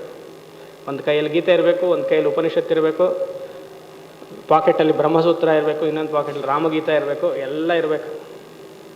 ಏನು ಕೇಳಿದ್ರು ಅಲ್ಲಿ ಪಟ್ ಪಟ್ ಪಟ್ ಪಟ್ ಅಂತ ಬರ್ತಿರ್ಬೇಕು. ನೈವ ಕಿಂಚಿತ್ ಕರೋಮೀತಿ. ನಾನು ಆತ್ಮಜ್ಞಾನ ಬಂದಮೇಲೆ ಏನು ಟ್ರಾನ್ಸಾಕ್ಷನ್ ಆದರೂ ನಾನು ಮಾಡ್ತಾ ಇಲ್ಲ, ಇಂದ್ರಿಯಗಳು ಮಾಡ್ತಿದೆ. ಯುಕ್ತೋ ಮನ್ಯೇತ ತತ್ವವಿತ್. ನಾನು ನೋಡ್ತಾ ಇಲ್ಲ, ನಾ ಕೇಳಿಸ್ಕೊಳ್ತಾ ಇಲ್ಲ. ಮನೇಲಿ ಎಷ್ಟೇ ಗಲಾಟೆ ಆದರೂ ಆತ್ಮಜ್ಞಾನ ಬಂದಮೇಲೆ ಹೇಗಿರಬೇಕು? ಕೇಳಿಸ್ತಾ ಇಲ್ಲ ರೀ, ನೀವೇನು ಹೇಳ್ತಿದ್ರೆ ಕೇಳಿಸ್ತಾ ಇಲ್ಲ, ಹಾಗಿರಬೇಕು. ನೋಡ್ತಾ ಇಲ್ಲ, ಕೇಳ್ತಾ ಇಲ್ಲ, ಮಾತಾಡ್ತಿಲ್ಲ, ಏನಿಲ್ಲ. ಇಂದ್ರಿಯಾಣಿ ಇಂದ್ರಿಯಾರ್ಥೇಶು. ಇಂದ್ರಿಯಗಳು ಇನ್ನೊಂದು ಇಂದ್ರಿಯಗಳ ಜೊತೆ ವ್ಯವಹರಿಸ್ತಾ ಇದೆ. ಯೋಚನೆ ಮಾಡಿ, ಎಷ್ಟು ಪ್ರಫೌಂಡ್ ಸ್ಟೇಟ್ಮೆಂಟ್. ನಾನು ನಿನ್ನ ಹತ್ರ ಮಾತಾಡ್ತಿದ್ದೀನಿ ಅಂತಂದರೆ ಇಂದ್ರಿಯಾಣಿ ಇಂದ್ರಿಯಾರ್ಥೇಶು. ವಾಕ್ ಇಂದ್ರಿಯ ಶ್ರೋತ್ರಿಯಂದ್ರಿಯಗಳ ಜೊತೆ ಟ್ರಾನ್ಸಾಕ್ಷನ್ ನಡೀತಾ ಇದೆ ಅಷ್ಟೇ. ಮಧ್ಯದಲ್ಲಿ ನನ್ನ ಮನಸ್ಸು ನಿಮ್ಮ ಮನಸ್ಸು ಸೇರ್ತಿದೆ ಅಷ್ಟೇ. ಆದರೆ ಆತ್ಮ ಎಲ್ಲಿ ಸೇರ್ತಿದೆ? ಒಂದೇ ಆತ್ಮ. ವರ್ತಂತ ಇತಿ ಧಾರಯನ್. ಇದು ಆತ್ಮಜ್ಞಾನದ ಲಕ್ಷಣ. ಕರ್ಮ ಇದು ಕೊಡುತ್ತಾ ಲಕ್ಷ್ಮಣ? ಖಂಡಿತ ಕರ್ಮ ಕೊಡಲ್ಲ. ಯಾಕಂದರೆ ಕರ್ಮ ಎಲ್ಲಿದೆ? ಅಜ್ಞಾನದಲ್ಲಿದೆ. ಉಪಾಸನೆ ಎಲ್ಲಿದೆ? ಅಜ್ಞಾನದಲ್ಲಿದೆ. ಅದರ ಜ್ಞಾನ ಚಕ್ಕನಿ ರಾಜಮಾರ್ಗಮೂಲೆ. ಯೋಚನೆ ಮಾಡಿ. ಕರ್ತಾ ಅಹಂ ಇತಿ ಕಥಂ ಮತಿ ಭವೇತ್. ಯಾವಾಗ ಬರಕ್ಕೆ ಸಾಧ್ಯ?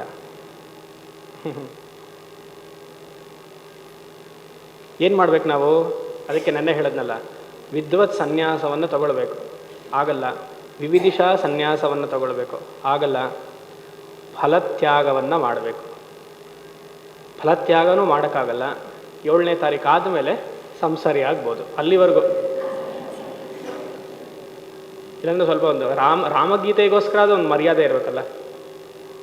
ಪ್ರತಿಯೊಂದು ಕಾರ್ಯದಲ್ಲಿ 2 ಅಂಶ ಇದೆ. ಏನು? ಫಲತ್ಯಾಗಕ್ಕೆ ಹೇಳ್ತಾ ಇದ್ದೀನಿ. ಏನೋ ಗೃಹಸ್ಥರಿಗೆ ಯಾವಾಗಲೂ ಅದೇ, ಹೇಗೆ ಬಿಡೋದು ಸ್ವಾಮಿ? ನೀವೇನೋ ಹೇಳಿ ಹೊಟ್ಟೋಗ್ತೀರಾ, ನಿಮ್ಗೆ ಯಾರು ಹೇಳ್ತೀನೋ ಮಕ್ಕಳ? ಮನೆಗೆ ಹೋದ್ಮೇಲೆ ಗೊತ್ತಾಗುತ್ತೆ. ನಿನ್ನೆ ಮಾಡಿಟ್ಟಿದ್ದೆ, ಇವತ್ತು ಬೆಳಗ್ಗೆ ನಿನ್ನೆ ಮಾಡಿಟ್ಟಿದ್ದೆ ಹಾಕ್ತಾಳೆ. ನೋಡಿನೇ ಎಲ್ಲವನ್ನು ಬಿಟ್ಟರು ನಮಗೆ ಸಂಸಾರದ ನಮಗೆಲ್ಲ ಬರ್ತಾ ಇರುತ್ತೆ. ಭಗವಂತ ಬಿಡಲ್ಲ. ಅದು ನಮ್ಮ ಪ್ರಾರಬ್ಧ. ಏನು ಮಾಡ್ಕೊಳ್ಳೋದು ಅಲ್ಲ. ಇದು ಯಾವುದೋ ಉತ್ಪ್ರೇಕ್ಷೆ ಮಾತಲ್ಲ. ಬೆಳಗ್ಗೆ ಒಬ್ರು ಹೇಳಿದ್ರು, ನಿನ್ನೆ ಮೊನ್ನೆದೆಲ್ಲ ಹಾಕ್ತಲ್ಲ, ಏನು ಮಾಡೋದು? ಏನು ತಪ್ಪು ಮಾಡಿದೆ ಅಂತ. ನಾನು ಏನೋ ಗಲಾಟೆ ಮಾಡ್ಕೊಂಡಿದ್ದಾರೆ, ಏನು ತಪ್ಪು ಮಾಡಿದೆ ಅಂತ. ಹಾಗೆ ಅದಕ್ಕೂ ಹೇಳಕ್ಕೆ ಬಂದೆ, ಏನೋ ಆಯಿತು. ಏನು ಹೇಳ್ತಿದ್ದೆ? ಫಲತ್ಯಾಗ. ಫಲತ್ಯಾಗದಲ್ಲಿ 2 ಅಂಶ ಇದೆ. ಒಂದು, ಅದು ಫಲತ್ಯಾಗ ಅಲ್ಲ, ಒಂದು ಕರ್ಮದಲ್ಲಿ 2 ಅಂಶ. ಮಾಡುವಂತಹ ಎಲ್ಲ ಕರ್ಮವನ್ನು ನಾನು ಮಾಡಬೇಕು, ಇನ್ನೊಂದು ಭಯ ಪಡಬೇಕು. 2 ಇದೆಯಾ? ಪ್ರತಿಯೊಂದು ಕರ್ಮದಲ್ಲಿ ಭಯ ಪಡೋದೊಂದಿದೆ, ಮಾಡುವುದು ಒಂದಿದೆ. ಕರ್ಮ ಮಾಡ್ತಿದ್ದೀನಿ ದೈಹಿಕವಾಗಿ, ಮನಸ್ಸಿನಲ್ಲಿ ಭಯ ಪಡ್ತಿದ್ದೀನಿ. 2 ಇದೆ ಪ್ರತಿಯೊಂದು ಆ್ಯಕ್ಷನಲ್ಲೂ. ಅವೇನು ಮಾಡಬೇಕು? ಫಲತ್ಯಾಗದಲ್ಲಿ ಕರ್ಮ ಮಾತ್ರ ನಾವು ಮಾಡ್ತಾ ಬರಬೇಕು, ಭಯವನ್ನು ಭಗವಂತನು ಕೊಟ್ಬಿಡ್ಬೇಕು. I hand over all the worries to you, you please take care. ಅದೇ ಜ್ಞಾನಿಯ ಲಕ್ಷಣ. ಸಯೋಗಿ, ಸತ್ಯಾಗಿ, ಸನ್ಯಾಸಿ. ಇಷ್ಟು ನಮಗೆ ಮಾಡೋಕ್ಕಾಗಲ್ಲ ಅಂದರೆ ಮನುಷ್ಯರು ಅನ್ಸ್ಕೊಳ್ಳೋದು ಸ್ವಲ್ಪ ಕಠಿಣ. ಯೋಚನೆ ಮಾಡಿ. ಸಾಧಕ ಆಗಬೇಕು ಅಂತಂದರೆ ಮನಸ್ಸು ತಿರುಗಬೇಕು, ಸ್ವಲ್ಪ ಕಷ್ಟಪಡಬೇಕು, ಇಲ್ಲಾಂದರೆ ಕಷ್ಟ. ಯಾತಕ್ಕೆ? ಪ್ರಪಂಚವನ್ನು ಸತ್ಯ ಅಂತ ಅಂದ್ಕೊಂಡಿದ್ದೀವಲ್ಲ, ಅದೇ ದೊಡ್ಡ ತಪ್ಪು. ಅದು ಅಲ್ಲಿಂದ ಫಸ್ಟ್ ಆಚೆ ಬಂದು, ಪ್ರಪಂಚ ಸತ್ಯ ಅಲ್ಲ. ಭಗವಂತ ಪ್ರಪಂಚ ಸೃಷ್ಟಿ ಮಾಡಿರೋದು ನನ್ನ ಪ್ರಾರಬ್ಧ ಕರ್ಮವನ್ನು ಕ್ಷಯ ಮಾಡ್ಕೊಳ್ಳೋಕ್ಕೆ. ಆ ವೃತ್ತಿ ಫಸ್ಟ್ ಬರಬೇಕು ನಮಗೆ. ಪ್ರಾರಬ್ಧ ಕರ್ಮ ಕ್ಷಯ ಆಯಿತು, ಇರುವಂತಹ ಪ್ರಪಂಚವೇ ಲೀಲ, ಎಲ್ಲ ನಾದ ಬ್ರಹ್ಮ. ಯೋಚನೆ ಮಾಡಿ. ಮನಸ್ಸು ಫಲತ್ಯಾಗದ ಕಡೆ ಹೋಗಬೇಕು, ಅದಾದಮೇಲೆ ವಿವಿಧಿಷಾ ಕಡೆ ಹೋಗಬೇಕು, ಆಮೇಲೆ ವಿದ್ವತ್ ಕಡೆ ಹೋಗಬೇಕು. ಫಲತ್ಯಾಗದ ಕಡೆ ಮನಸ್ಸು ಹೋಯಿತು ಅಂದರೆ ನೀವು ಕರ್ಮಯೋಗಿಗಳು. ವಿವಿಧಿಷಾ ಕಡೆ ಮನಸ್ಸು ಹೋಯಿತು ಅಂದರೆ ನೀವು ಸನ್ಯಾಸಿ, ನೀವು ಜ್ಞಾನಿ. ವಿದ್ವತ್ ಕಡೆ ಮನಸ್ಸು ಹೋಯಿತು ಅಂದರೆ ಜ್ಞಾನ ನಿಷ್ಠ. ಯೋಚನೆ ಮಾಡಿ. ಸೊ 20ನೇ ಶ್ಲೋಕ ನಮಗೇನು ಹೇಳ್ತಿದೆ? ಅಣ್ಣ ತಮ್ಮಂದ್ರೆಲ್ಲ ಹೋದರು, ಕೇವಲ ಆತ್ಮಸ್ವರೂಪದಲ್ಲಿ ನೀನು ನಿಲ್ಲು ಹಾಗೆ ಅಂತ. ಇದು ಯುಕ್ತಿ ರೀತಿಯಾಗಿ ಇಷ್ಟು ಮಂತ್ರಗಳು ಇಲ್ಲಿ 15ನೇ ಶ್ಲೋಕದಿಂದ 20ನೇ ಶ್ಲೋಕವಾಗಿ ರಾಮ ಯುಕ್ತಿ ರೀತಿಯಾಗಿ ಸಮುಚ್ಚಯ ಮಾಡೋಕ್ಕಾಗಲ್ಲ ಅಂತ ಹೇಳ್ದ. ಈ ಶ್ಲೋಕದಲ್ಲಿ 21ನೇ ಶ್ಲೋಕದಲ್ಲಿ ಬರುವಂತಹ ಶ್ಲೋಕದಲ್ಲಿ ಶ್ರುತಿ ರೀತಿಯಾಗಿ ಹೇಳ್ತಾನೆ ಮಾಡೋಕ್ಕೆ ಸಾಧ್ಯ ಇಲ್ಲ ಅಂತ. ಶ್ರುತಿ ರೀತಿಯಾಗಿ ಅಂದ್ರೇನು? ವೇದೋಕ್ತ ರೀತಿಯಿಂದಲೂ ಲಕ್ಷ್ಮಣ ಯಾವುದೇ ಕಾರಣದಲ್ಲೂ ವೇದದಲ್ಲಿ ಕರ್ಮ ಹಾಗೂ ಜ್ಞಾನವನ್ನು ಸೇರಿಸಬೇಕು ಅಂತ ಹೇಳೇ ಇಲ್ಲ. ಅದು 21ನೇ ಶ್ಲೋಕದಲ್ಲಿ ಬರುತ್ತೆ. ಸತೈತೇಯ ಶ್ರುತಿರಾಹ ಸಾದರಂ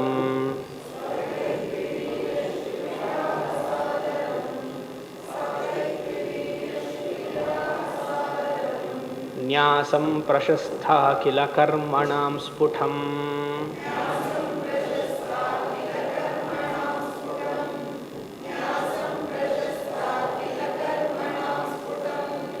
ಏತಾವದಿತ್ಯಾಹ ಚ ವಾಚಿನಾಂ ಶ್ರುತಿಃ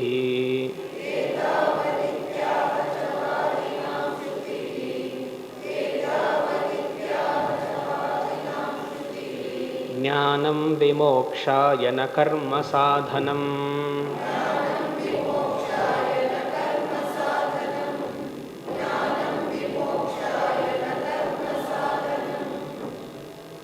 ಯುಕ್ತಿ ರೀತಿಯಾಗಿ, ಯುಕ್ತಿ ಅಂದ್ರೇನು? ಲಾಜಿಕ್ ರೀತಿಯಾಗಿ ರಾಮ ಉತ್ತರಿಸಿದ. ಈಗ ಶ್ರುತಿ ರೀತಿಯಾಗಿ 2 ಶ್ರುತಿಯನ್ನು ಕೊಟ್ಟು ಮಾಡ್ತಾ ಇದ್ದಾನೆ. ಸರಳವಾಗಿದೆ. ತೈತ್ತಿರೀಯ ಶ್ರುತಿ, ತೈತ್ತಿರೀಯ ಶ್ರುತಿರಾಹ ಅಂತ ಬಂತು. ತೈತ್ತಿರೀಯ ಉಪನಿಷತ್ತಲ್ಲಿ ಹೇಳಿರುವಂತಹ ಶ್ರುತಿ ಜ್ಞಾನಕರ್ಮ ಸಮುಚ್ಚಯ ಮಾಡೋಕ್ಕಾಗಲ್ಲ ಅಂತಿದೆ. ಮತ್ತು 3ನೇ ಸಾಲಲ್ಲಿ ವಾಜಿನಾಂ ಶ್ರುತಿ, ವಾಜಿನಾಂ ಅಂದರೆ ವಾಜಸನೇಯ ಶ್ರುತಿ, ಬೃಹದಾರಣ್ಯಕ ಶ್ರುತಿ. ಬೃಹದಾರಣ್ಯಕ ಶ್ರುತಿಯಲ್ಲೂ ಹೇಳ್ತಿದೆ ಜ್ಞಾನಕರ್ಮ ಸಮುಚ್ಚಯವನ್ನು ಮಾಡೋಕ್ಕಾಗಲ್ಲ. ವಾಜಿನಾಂ ಶ್ರುತಿ ಏನು? ಏತಾವದಿತ್ಯಾಹ, ಏತಾವದಿತ್ಯಾಹ ಅನ್ನುವಂತಹ ಮಂತ್ರದಲ್ಲಿ ನಮಗೆ ಗೊತ್ತಾಗುತ್ತೆ ಜ್ಞಾನವನ್ನು ಸಮುಚ್ಚಯ ಮಾಡೋಕ್ಕಾಗಲ್ಲ. ಏತಾವದಿ 4, 5, 15 ಏನು ಮಂತ್ರ ಹೇಳಿದ್ರೆ ನಂಬರ್ ಹೇಳಿಬಿಟ್ರಲ್ಲ ಸಡನ್ನಾಗಿ. ಕೋಡ್ ನಂಬರ್ ಏನು ಅಂದರೆ 4, 5, 15 4ನೇ ಅಧ್ಯಾಯದ 5ನೇ ಖಂಡದ 15ನೇ ಮಂತ್ರ. ವಾಜಸನೇಯ ಬ್ರಾಹ್ಮಣ, ಬೃಹದಾರಣ್ಯಕ ಉಪನಿಷತ್. ಏತಾವದಿತ್ಯಾಂ ಅರೇ ಮೈತ್ರೇಯಿ ಅಮೃತತ್ವಂ ಭವತಿ ಅನ್ನುವಂತಹ ಮಂತ್ರದಲ್ಲಿ ಜ್ಞಾನಕರ್ಮ ಸಮುಚ್ಚಯವಾದ ಮಾಡೋಕ್ಕಾಗಲ್ಲ ಅಂತ ರಾಮ ಹೇಳ್ತಿದ್ದಾನೆ. ಅಂದರೆ ನೋಡಿ, ರಾಮನು ಪೂರ್ಣ ಅವತ ಆಗಿರುವಂತಹ ಪರಮೇಶ್ವರನು ಶ್ರುತಿರಾಹ, ಶ್ರುತಿಯ ಸಾನ್ನಿಧ್ಯವನ್ನು, ಶ್ರುತಿಯ ಜೊತೆಗೆ ಮಾತಾಡ್ತಿದ್ದಾನೆ. ಭಗವಂತನು ಏನು ಮಾಡಬೇಕು? ಶಾಸ್ತ್ರವನ್ನು ಮೀರಬಾರ್ದು. ಕೃಷ್ಣ ಏನು ಮಾಡ್ದ ಭಗವದ್ಗೀತೆಯಲ್ಲಿ? ಎಲ್ಲ ಮಂತ್ರವನ್ನು ಕಠೋಪನಿಷತ್ತಿಂದ ತಗೊಂಡ ಅಲ್ವಾ? ಸರ್ವೋಪನಿಷದೋ ಗಾವಹ. ಅದಕ್ಕೆ ನಾನು ಮತ್ತೆ ಹೇಳಿದೆ, ಕೃಷ್ಣ ತುಂಬ ಚೆನ್ನಾಗಿ ಕಾಪಿ ಮಾಡ್ತಾನೆ. ಉಪನಿಷತ್ ಏನು ಎಲ್ಲ ಕಾಪಿ ಮಾಡೋದು ಕೃಷ್ಣನ ಕೆಲಸ. ರಾಮನು ಅದೇ ಮಾಡಿದೆ. ಶ್ರುತಿ ಕೊಟ್ಟು ಮಾಡ್ತಾ ಇದ್ದೀನಿ. ಒಂದು ತೈತ್ತಿರೀಯ ಶ್ರುತಿ, ಇನ್ನೊಂದು ವಾಜಸೇನೆಯ ಬೃಹದಾರಣ್ಯಕ ಶ್ರುತಿ. ತೈತ್ತಿರೀಯ ಶ್ರುತಿ ಪ್ರಸಿದ್ಧವಾಗಿರುವಂಥದ್ದು ಮಹಾನಾರಾಯಣ ಉಪನಿಷತ್, ಎಲ್ಲರಿಗೂ ಗೊತ್ತು. ಯಾವುದೋ ಸನ್ಯಾಸಿಗಳಿಗೆಲ್ಲ ಹೇಳ್ತಿರಲ್ಲ ಬಂದ ತಕ್ಷಣ, ನ ಕರ್ಮಣ ನ ಪ್ರಜಯ ನ ಧನೇನ ತ್ಯಾಗೇನೈಕೆ. ಆ ಮಂತ್ರವನ್ನು ತಗೊಂಡು ಹೇಗೆ ಸಮುಚ್ಚಯವನ್ನು ಮಾಡ್ತಿದ್ದೀರಾ? ಅಲ್ಲಿ ಕರೆಕ್ಟಾಗಿ ನ ಕರ್ಮಣ, ಕರ್ಮದಿಂದ ಅಮೃತತ್ವಂ ನ ಆನಶುಹು, ಧನೇನ ಅಮೃತತ್ವಂ ನ ಆನಶುಹು, ತ್ಯಾಗೇನ ಅಮೃತತ್ವಂ ನ ಆನಶುಹು, ಪ್ರಜೇನ ಅಮೃತತ್ವಂ ನ ಆನಶುಹು, ಕೇವಲ ತ್ಯಾಗೇನ ಅಮೃತತ್ವಂ ಪ್ರಾಪ್ನೋತಿ. ಎಲ್ಲಿ ಸಮುಚ್ಚಯ ಮಾಡೋಕ್ಕೆ ಸಾಧ್ಯ? ಜ್ಞಾನಕರ್ಮ ಸಮುಚ್ಚಯವನ್ನು ಮಾಡೋರು ಇಬ್ಬರು ಸಿದ್ಧಾಂತಿಗಳು, ಇಬ್ಬರು ಸಂಪ್ರದಾಯಸ್ಥರು. ವಿಶಿಷ್ಟಾದ್ವೈತಿಗಳು, ದ್ವೈತಿಗಳು. ಅದ್ವೈತಿಗಳಲ್ಲ. ಅವ್ರಿಗೆ ಎರಡೂ ಸತ್ಯ. ಮತ್ತು ಅವರಲ್ಲಿ ಮೋಕ್ಷ ಅನ್ನೋದು ಇಲ್ಲಲ್ಲ, ಶರೀರ ಬಿದ್ದ ಮೇಲೆ. ದ್ವೈತಿಗಳಿಗೆ ಮೋಕ್ಷ ಶರೀರ ಬಿದ್ದ ಮೇಲೆ, ವಿಶಿಷ್ಟಾದ್ವೈತಿಗಳಿಗೆ ಮೋಕ್ಷ ಶರೀರ ಬಿದ್ದ ಮೇಲೆ. ಸ್ಥೂಲ ಶರೀರ ಬಿದ್ದು ಸೂಕ್ಷ್ಮ ಶರೀರ ಎಲ್ಲಿ ಹೋಗಬೇಕು? ವೈಕುಂಠಕ್ಕೆ ಹೋಗಬೇಕು. ವೈಕುಂಠಕ್ಕೆ ಹೋದರೆ ಮಾತ್ರ, ಇಲ್ಲ ಮತ್ತೆ ವಾಪಸ್ ಬರಬೇಕು. ಆ ಥರ ಇದ್ದಾಗ ಪಾಪ್ಯುಲೇಷನ್ ತುಂಬ ಜಾಸ್ತಿ ಆಗುತ್ತೆ. ಮೇಲ್ಗಡೆನೂ ಜಾಸ್ತಿ, ಇಲ್ಲೂ ಜಾಸ್ತಿ. ಆದರೆ ಶಂಕರರ ಸಿದ್ಧಾಂತದ ಪ್ರಕಾರ ಸ್ಥೂಲ ಶರೀರ ಬಿದ್ದರೆ ವಿದೇಹ ಮುಕ್ತಿ, ಸೂಕ್ಷ್ಮ ಶರೀರ ಸ್ಥೂಲ ಶರೀರದಲ್ಲಿದ್ದಾಗಲೇ ಜ್ಞಾನ ಬಂದರೆ ಜೀವನ್ಮುಕ್ತಿ. ಪ್ರಪಂಚನೇ ಇಲ್ವಲ್ಲ, ಇರುವಂತಹ ಪ್ರಪಂಚದಲ್ಲಿ ನೀವು ಮೇಲಕ್ಕೆ ಹೋಗೋದು ಕೆಳಗೆ ಹೋಗೋದು ಏನದು ಅಲ್ವಾ? ಪ್ರಪಂಚವೇ ಮಿಥ್ಯಾ ಅಂತ ಮಾಡಿದ್ಮೇಲೆ ಇನ್ನು ಲೋಕಗಳೇನು?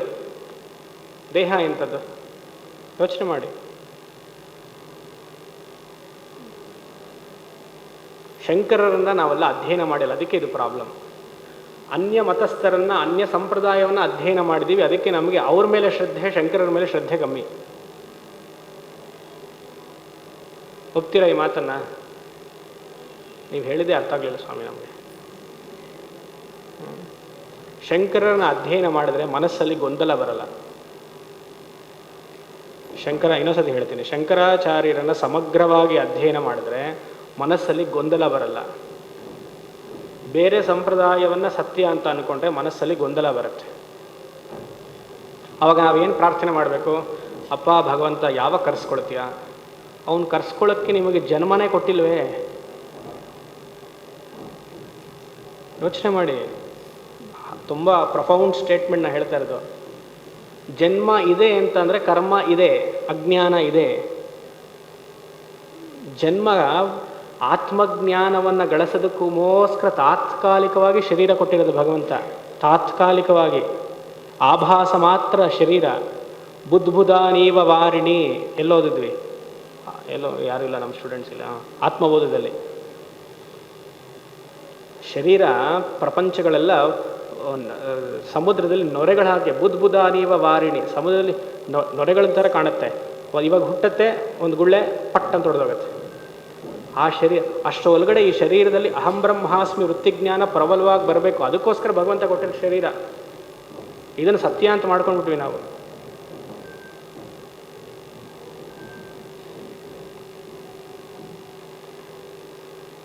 ಗಂಡ ಹೆಂಡತಿಗೆ ತಾಳಿ ಕಟ್ತಾನೆ. ಯಾವ ಶರೀರಕ್ಕೆ? ಸಂಬಂಧ ಏನು ಮತ್ತೆ? ಸ್ಥೂಲ ಶರೀರಕ್ಕೆ ಮಾತ್ರ. ಯೋಚನೆ ಮಾಡಿ. ಇದೆಲ್ಲ ಒಂದು ಕ್ಷಣ ಯೋಚನೆ ಮಾಡಿ. ಪ್ರತಿಯೊಂದು ಸಂಸ್ಕಾರವನ್ನು ನೀವು ಮಾಡಬೇಕು. ಯಾತಕ್ಕೋಸ್ಕರ ಇದು ಮಾಡಿದ್ದಾರೆ? ನೀನು ನಾನು ಒಂದು ಅಂತಿದ್ದಾರೆ. ಯಾವ ರೀತಿಯಲ್ಲಿ ಇದು ಒಂದಾಗಕ್ಕೆ ಸಾಧ್ಯ? ಶರೀರದ ಮೂಲಕನಾ? ಶರೀರದ ಮೂಲಕ ಯಾವತ್ತೂ ಒಂದಾಗಕ್ಕೆ ಸಾಧ್ಯ ಇಲ್ಲ. ಶರೀರ ಬೇರೆ ಬೇರೆ, ಪಂಚಭೂತಗಳಿಂದ ಮಾಡಿರುವಂಥ ಶರೀರ. ಆದರೆ ಹೇಗೆ ಒಂದಾಗದು? ಎರಡು ಮಾಂಸದ ಮುದ್ದೆ ಅಲ್ವಾ? ಅಷ್ಟು ಪರಿಜ್ಞಾನ ಬೇಡವಾ ನಮಗೆ? ಮಾಂಸದ ಮುದ್ದೆಗೆ ಕಟ್ಟದ? ಸರಿ, ಮನಸ್ಸು ಒಂದಾಗಲ್ಲ, ಸೂಕ್ಷ್ಮ ಶರೀರವೂ ಒಂದಾಗಲ್ಲ. ಯಾಕಂದರೆ ಸೂಕ್ಷ್ಮ ಶರೀರವಾದಂಥ ಗಂಡಿನ ಮನಸ್ಸು ಅವನ ಸಂಸ್ಕಾರ ಬೇರೆ, ಹೆಣ್ಣಿನ ಮನಸ್ಸು ಸಂಸ್ಕಾರ ಬೇರೆ. ಅದಕ್ಕೆ ಜಾತಕಾಲ ಬಂದಿರೋದು. ಆ ಮನಸ್ಸು ಈ 36 ಗುಣದಲ್ಲಿ 18 ಗುಣ ಬರಬೇಕು ಅಂತ ಹೇಳ್ತಾರಲ್ಲ, ಅಲ್ಲಿ ಮ್ಯೂಚುವಲ್ ಕಂಪ್ಯಾಟಿಬಿಲಿಟಿ ಅಂತ ಒಂದು ದಶಕೂಟ ಇದೆ. ಅದ್ರಲ್ಲಿ ನೋಡಬೇಕು. ರಾಶಿಕೂಟ, ನಕ್ಷತ್ರಕೂಟ ಅಲ್ಲ, ಸಹ ಮೈತ್ರಿ, ಮಾನಸಿಕ ಮೈತ್ರಿ. ಮಾನಸಿಕ ಮೈತ್ರಿ ಅಂದರೆ ಏನು? ಸೂಕ್ಷ್ಮ ಶರೀರ. ಅದೆಲ್ಲ ನೋಡಬೇಕು. ಸುಮಾರು ಜನಕ್ಕೆ ಹೊಂದಾಣಿಕೆ ಆಗುತ್ತೆ, ಹೊಂದಾಣಿಕೆ ಆಗಲ್ಲ. ಕಾರಣ ಶರೀರ, ಇಬ್ಬರಲ್ಲೂ ಅಜ್ಞಾನ ಇದೆ, ಅದಕ್ಕೆ ಇಬ್ಬರು ಬಂದಿದ್ದಾರೆ ಒಟ್ಟಿಗೆ. ಅರ್ಥ ಆಯ್ತಾ? ನೀವು ಮಧ್ಯದಲ್ಲಿ ನಾನು ಹೇಳಿದ್ದೆಲ್ಲ ಅರ್ಥ ಮಾಡ್ಕೊಳ್ಳಿಲ್ಲ ಅಂದರೆ ಕಷ್ಟ. ಕಾರಣ ಶರೀರ ಅಂದ್ರೆ ಏನು? ಅಜ್ಞಾನ. ಇಬ್ಬರಲ್ಲೂ ಅಜ್ಞಾನ ಇರೋದಿದೆ ತಾನೇ ಇಬ್ಬರು ಒಟ್ಟಿಗೆ ಬಂದಿರೋದು. ಇಬ್ಬರು ಒಟ್ಟಿಗೆ ಬಂದ ಮೇಲೆ ಏನಾಯಿತು? ಶರೀರವನ್ನು ಸತ್ಯ ಅಂತ ಅಂದ್ಕೊಂಡ್ರು. ನನ್ನ ಮನಸ್ಸಿನಲ್ಲಿ ಆಗುವಂತಹ ಎಮೋಷನ್ ಸತ್ಯ ಅಂತ ಅಂದ್ಕೊಂಡ್ರು.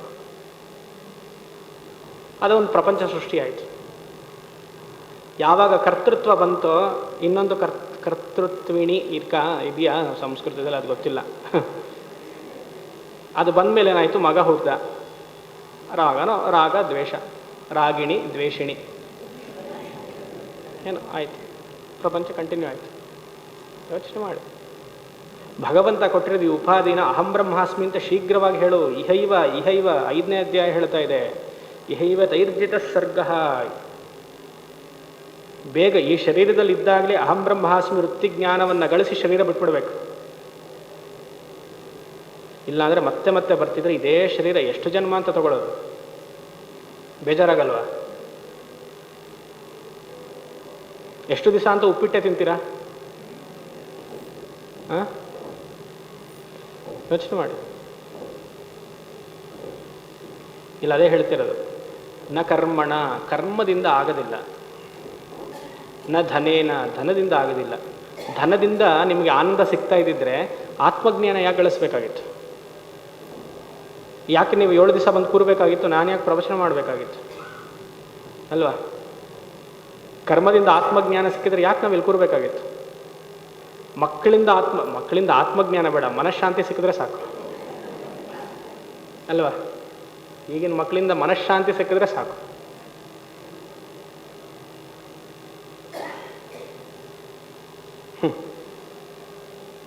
ನ ಧನೇನ, ಅದು ಉಪನಿಷತ್ತು ತುಂಬ ಚೆನ್ನಾಗಿ ಹಾಕಿದೆ. ಯಾತಕ್ಕೆ? ಪ್ರಜೆಯ ವಂಶ ಪಾರಂಪರೆಯಿಂದಲೂ ನಿನಗೆ ಮುಕ್ತಿ ಇಲ್ಲ. ನಾವೇನು ಹೇಳ್ತೀವಿ, ಜಾತಕದಲ್ಲಿ ಈ ಥರ ದೋಷ ಇದೆಯಪ್ಪ, ಪಿತೃದೋಷ ಇದೆ, ಅದಕ್ಕೆ ಮಕ್ಕಳಾಗಲಿಲ್ಲ ಅಂದ್ಬಿಡ್ತೀವಿ. ಮಕ್ಕಳಾಗಲಿಲ್ಲ, ಮಕ್ಕಳಾದರೂ ತೊಂದರೆ, ಆಗದೇ ಇದ್ರೂ ತೊಂದರೆ. ಯೋಚನೆ ಮಾಡಿ. ಅದು ಎಲ್ಲವೂ ಧರ್ಮ ದೃಷ್ಟಿಯಿಂದ ಇಟ್ಕೊಂಡಿದೆ. ಆದರೆ ವೇದಾಂತಕ್ಕೆ ಬಂದಾಗ ಇದೆಲ್ಲ ಕಮ್ಮಿ ಆಗ್ತಾ ಬರಬೇಕು. ಅದಕ್ಕೆ ಎರಡು ಶ್ರುತಿ ಕೊಟೇಶನ್ ಉದ್ಧರಿಸಿದ್ದಾರೆ. ತೈತ್ತರಿಯ ಶ್ರುತಿಯಿಂದ ಮಹಾನಾರಣ್ಯ ಉಪನಿಷತ್, ಅದರಿಂದ ಸಮುಚ್ಚಯವನ್ನು ಮಾಡೋಕ್ಕಾಗಲ್ಲ. ಏತಾವದಿತ್ಯಾಹ ಅಂತ ವಾಜಸೇನೆಯ ಉಪನಿಷತ್ತಿಂದಲೂ ಸಮುಚ್ಚಯ ಮಾಡೋಕ್ಕಾಗಲ್ಲ. 2ನೇ ಸಾಲು, ನ್ಯಾಸಂ ಪ್ರಶಸ್ತ ಅಖಿಲ ಕರ್ಮಣಾಂ ಸ್ಫುಟಂ, ಎಲ್ಲವನ್ನ ಸನ್ಯಾಸ ಮಾಡು ಅಂತ ಹೇಳ್ತಿದೆ. ಅಖಿಲ ಕರ್ಮಣಾಂ, ಅಖಿಲ ಅಂದ್ರೇನು? ಎಲ್ಲ ಕರ್ಮವನ್ನು ಬಿಡು, ನ್ಯಾಸ ಮಾಡು. ಸ್ಫುಟಂ, ತುಂಬ ಸ್ಪಷ್ಟವಾಗಿ ಹೇಳಿದ್ದಾರೆ. ಅದೇ ರೀತಿಯಾಗಿ ಏತಾವದಿತ್ಯಾಹ ಚ ವಾಜಿನಾಂ ಶ್ರುತಿ, ಬೃಹದಾರಣ್ಯಕದಲ್ಲೂ ಹೇಳಿದ್ದಾರೆ. ಜ್ಞಾನಂ ವಿಮೋಕ್ಷಾಯನ ಕರ್ಮ ಸಾಧನಂ, ಮೋಕ್ಷ ಜ್ಞಾನದಿಂದಲೇ ಹೊರತು ಕರ್ಮದಿಂದಲಲ್ಲ. ಇಲ್ಲಾಂದರೆ ತ್ಯಾಗರಾಜರು ಸನ್ಯಾಸ ತಗೊಳ್ಬಾರ್ದಾಗಿತ್ತು ಅಲ್ವಾ? 22ನೇ ಶ್ಲೋಕ. ವಿದ್ಯಾ ಸಮತ್ವೇನ ತು ದರ್ಶಿತಸ್ತ್ವಯ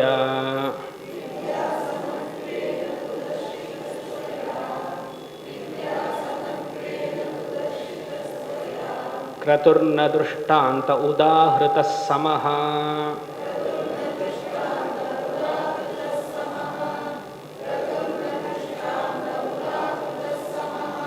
ಫಲೈ ಪೃಥಕ್ತ್ವಾದ್ ಬಹುಕಾರಕೈ ಕ್ರತುಃ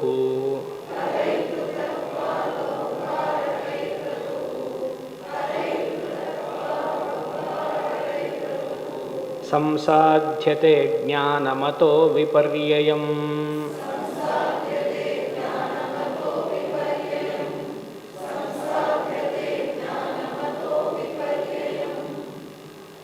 ರಾಮ ವ್ಯಂಗ್ಯವಾಗಿ ಮಾತಾಡ್ತಿದ್ದಾನೆ ಇವಾಗ. ಈ 22ನೇ ಶ್ಲೋಕದಲ್ಲಿ ರಾಮ 13ನೇ ಶ್ಲೋಕವನ್ನು ರೆಫರೆನ್ಸ್ ತಗೊಳ್ತಿದ್ದಾನೆ. 22ನೇ ಶ್ಲೋಕದಲ್ಲಿ 13ನೇ ಶ್ಲೋಕದ ರೆಫರೆನ್ಸ್, 23ನೇ ಶ್ಲೋಕದಲ್ಲಿ 12ನೇ ಶ್ಲೋಕದ ರೆಫರೆನ್ಸ್. ಅದೆರಡು ಸೇರಿಸ್ಕೊಳ್ಬೇಕು ಇವಾಗ. 13ನೇ ಶ್ಲೋಕದಲ್ಲಿ ಪೂರ್ವ ಪಕ್ಷಿ ಏನು ಹೇಳಿದ್ದ? ಜ್ಞಾನ, ಆತ್ಮಜ್ಞಾನ ಬರಬೇಕು ಅಂದರೆ ಒಬ್ಬ ಸಾಧಕನಿಗೆ ಕರ್ಮ ಹಾಗೂ ಜ್ಞಾನ ಎರಡೂ ಮಾಡಬೇಕು. ಅದನ್ನು ನೋಡಿದ್ವಿ. ಇಲ್ಲಿ ರಾಮ ಹೇಳ್ತಾನೆ ಅಂತಹ ಉದಾಹರಣೆ ಸರಿಯಾಗಿಲ್ಲ. ಅಲ್ಲಿ ನೋಡಿ, ತ್ವಯ 22ನೇ ಶ್ಲೋಕ 1ನೇ ಸಾಲು ಕೊನೆಯ ಪದ ತ್ವಯ. ತ್ವಯ ಕ್ರತುಃ 2ನೇ ಸಾಲು 1ನೇ ಪದ ಕ್ರತುಃ. ವಿದ್ಯಾ ಸಮತ್ವೇನ 1ನೇ ಸಾಲು 1ನೇ ಪದ ವಿದ್ಯಾ ಕ್ರತುಃ. ತ್ವಯಾ ಕ್ರತುಃ ವಿದ್ಯಾ ಸಮತ್ವೇನ. ಇಲ್ಲಿ ತು ಅಂದ್ರೇನು? ಮಧ್ಯದಲ್ಲಿ ತು ಅಂತ ಒಂದಿದೆ, ಕರೆಕ್ಟಾಗಿ ಹಾಕೊಳ್ಳಿ. ಅಲ್ಲಿ ತು ಇದೆ, ನೀವು ಆಮೇಲೆ ಬೇರೆ ಹಾಕೊಳ್ಬಾರ್ದು. ಬೈಯಬೇಕಂದ್ರೆ ಏನು ಮಾಡ್ತೀವಿ ನಾವು?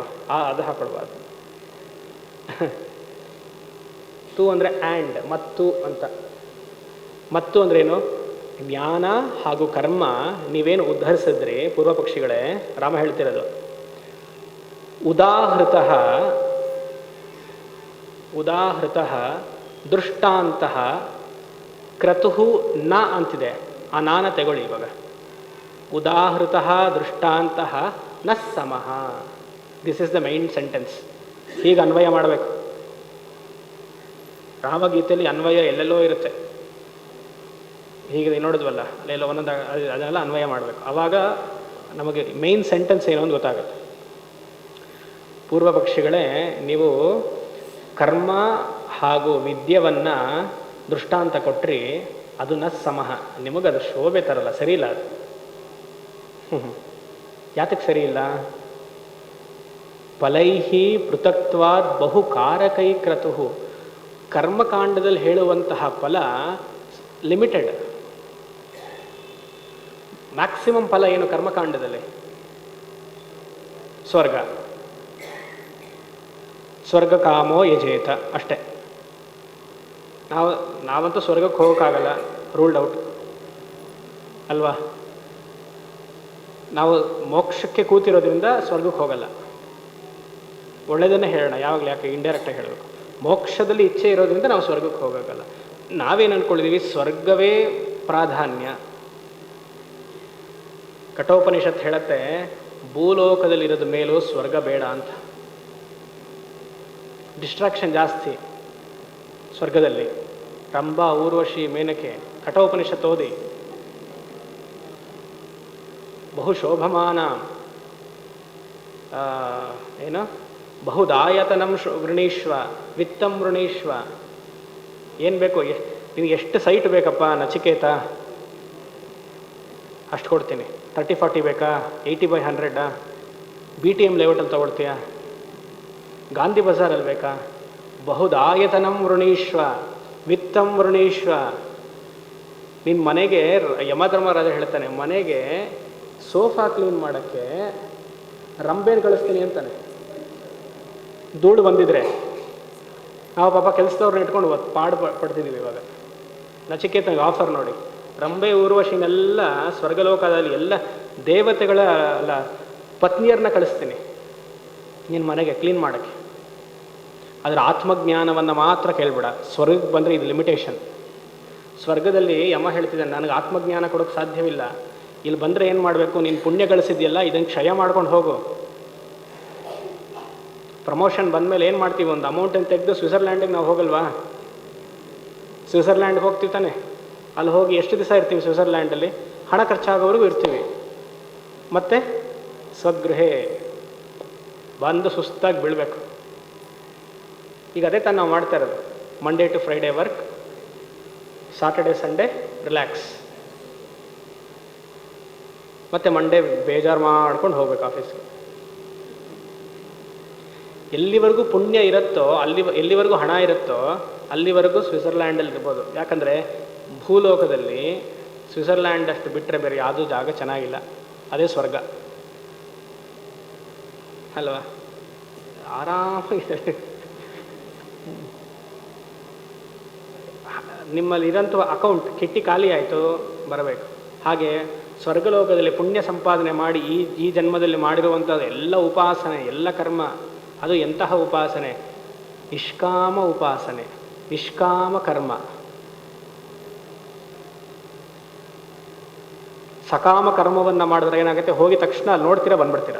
ಯಾಕಂದರೆ ಸ್ವರ್ಗಲೋಕಕ್ಕೂ ಭೂಲೋಕಕ್ಕೂ ಟೈಮ್ ಡಿಫ್ರೆನ್ಸ್ ಸುಮಾರಿದೆ. ಇಲ್ಲಿ ಭಾರತಕ್ಕೂ ವಿದೇಶಕ್ಕೆ ಟೈಮ್ ಡಿಫ್ರೆನ್ಸ್ ಇದೆ ಅಲ್ವಾ?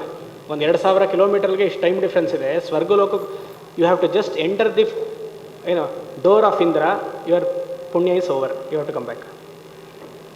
ಇಂದ್ರನ ವಾಸ್ಕಾಲಿಗೆ ಹೋಗಿ ಇಂದ್ರಾಯ ನಮಃ ಅವನು ಗಚ್ಚತು ವಾಪಸ್, ಅಷ್ಟೇ. ಅದು ಯಾಕೆ? ಸ್ವರ್ಗಕ್ಕೆ ಹೋಗಬೇಕು ಅಂತ ಯಾರೋ ಹೇಳಿದ್ದಾರೆ, ನಮಗೆ ಗೊತ್ತಿಲ್ಲ, ನಾವು ಅಧ್ಯಯನ ಮಾಡಿಲ್ಲ. ಯಾರೋ ಹೇಳಿದ್ದಾರೆ ಸ್ವರ್ಗಕ್ಕೆ ಹೋಗ್ಬೇಕಂತ್ರಿ. ಏನು ಪಕ್ಕದ ಮನೆನಾ ಹೋಗೋಕ್ಕೆ? ಹಾಂ, ಪ್ರಶ್ನೆ ಮಾಡಿ. ಕರ್ಮದ ಇದೆಲ್ಲ ನೋಡಿ ಎಷ್ಟು ರಾಮ ಎಲ್ಲರೂ ಆ ಥರ ತಪ್ಪಾಗಿ ಮಾತಾಡ್ತಾನೆ, ಕೃಷ್ಣ ಎಲ್ಲರೂ ಮಾತಾಡಿದ್ದಾನೆ. ಯೋಚನೆ ಮಾಡಿ. ಫಲೈಹಿ ಪೃಥಕ್ತ್ವಾತ್, ಫಲಗಳು ಕರ್ಮದಲ್ಲಿ ಉಪಾಸನೆಯಲ್ಲಿ ಲಿಮಿಟೆಡ್. ಆದರೆ ಮನುಷ್ಯರಿಗೆ ಏನಾಗುತ್ತೆ? ಕರ್ಮ ಉಪಾಸನೆಯಲ್ಲಿಯೇ ಆಸಕ್ತಿ. ಯಾಕಂದರೆ ಅದು ಒಂಥರ ಆನಂದ ಕೊಡುತ್ತೆ, ಮನಸ್ಸಿಗೆ ಆನಂದ. ಯಾಕಂದರೆ ಸಂಬಂಧಗಳಲ್ಲಿ ಆನಂದ ಸಿಕ್ಕಿಲ್ಲ ಅಂದರೆ ದೇವತೆ ಮೇಲೆ ಆನಂದ ಬೇಕು. ನಾವು ಮಾಡುವಂತಹ ಪೂಜೆ ಪುನಸ್ಕಾರದಲ್ಲಿ ಆನಂದ ಬೇಕು, ಅದನ್ನು ನೋಡಿ ಆನಂದ ಪಡಬೇಕು. ಲಿಮಿಟೆಡ್, ತಾತ್ಕಾಲಿಕ.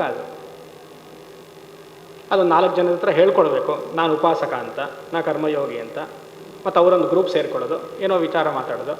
ನೀವು ಯಾವ ಗ್ರೂಪು, ನಿಮ್ಮ ಗುರು ಪರಂಪರೆ ಏನೋ ಅದೊಂದು ವಿಚಾರ. ನಮ್ಮದು ಪರಂಪರೆ ಬೇರೆ. ನೀವು ನಮ್ಮ ಪರಂಪರೆಯಲ್ಲಿ ಈ ಥರ ಎಲ್ಲ ಸಾಧನೆಗಳು ಹೇಳ್ಕೊಟ್ಟಿದ್ದಾರೆ, ನಿಮ್ಮ ಪರಂಪರೆಯಲ್ಲಿ ವಿಚಾರ ಎರಡೂ ಮಿಥ್ಯವೇ. ಆತ್ಮಜ್ಞಾನ ದೃಷ್ಟಿಯಿಂದ ಎರಡೂ ಮಿಥ್ಯವೇ ಅಲ್ವಾ? ಯೋಚನೆ ಮಾಡಿ. ಈ ಒಂದು 10-15 ವರ್ಷದ ಹಿಂದೆ ಈ ನಗೆ ಕೂಟೆ ಅಂತಿತ್ತು. ನಗೆ ಇತ್ತಲ್ವಾ? ನಗೆ ಕೂಟ ತಾನೇ ಅದು. ಪಾರ್ಕಲ್ಲೆಲ್ಲ ಸೇರೋರು, ಹ್ಯಾಪಿ ಅವರ್ಸ್ ಅಂತ. ಮನೇಲಿ ಏನೋ ಇದು ಇದು ಮನೇಲಿ ಕಷ್ಟ ಇದೆ ಅಂತ 4:15 5 ಗಂಟೆ ಎಲ್ಲರೂ ಪಾರ್ಕಲ್ಲಿ ಸೇರೋದು, ಅಲ್ಲಿ ನಗದು ಅಲ್ವಾ? ಹಾಗೇನೇ ಇದೆಲ್ಲ ಕರ್ಮ ಉಪಾಸನೆ ಇಲ್ಲ. ಆ ಕರ್ಮ ಉಪಾಸನವೇ ತಾತ್ಕಾಲಿಕ. ಅದು ಭಗವಂತ ಕೊಟ್ಟಿರೋದು ಕೇವಲ ಚಿತ್ತಶುದ್ಧಿಗೆ. ಅದನ್ನು ಮುಗಿಸಿ ಜ್ಞಾನಕ್ಕೆ ಬಂದ್ಬಿಡ್ಬೇಕು. ಅದಕ್ಕೆ ಗುರುದೇವ ಸ್ವಾಮಿ ಚಿನ್ಮಯಾನಂದ ಹೇಳಿದ್ರು, it is like pole vault. Pole vault ಏನು ಮಾಡುತ್ತೆ? ಹೀಗೆ ತಗೊಂಡು ಅದನ್ನು ಹೋಗಿ ದೂರದಿಂದ ಓಡ್ತಾನೆ ಅವನು. ಓಡ್ಬಿಟ್ಟು ಏನು ಮಾಡ್ತಾನೆ? ಪೋಲ್ ವಾಲ್ಟ್ ಅದಕ್ಕೆ ಬಿಟ್ಬಿಡ್ತಾನೆ, ಹಾರ್ತಾನೆ ಆ ಕಡೆ.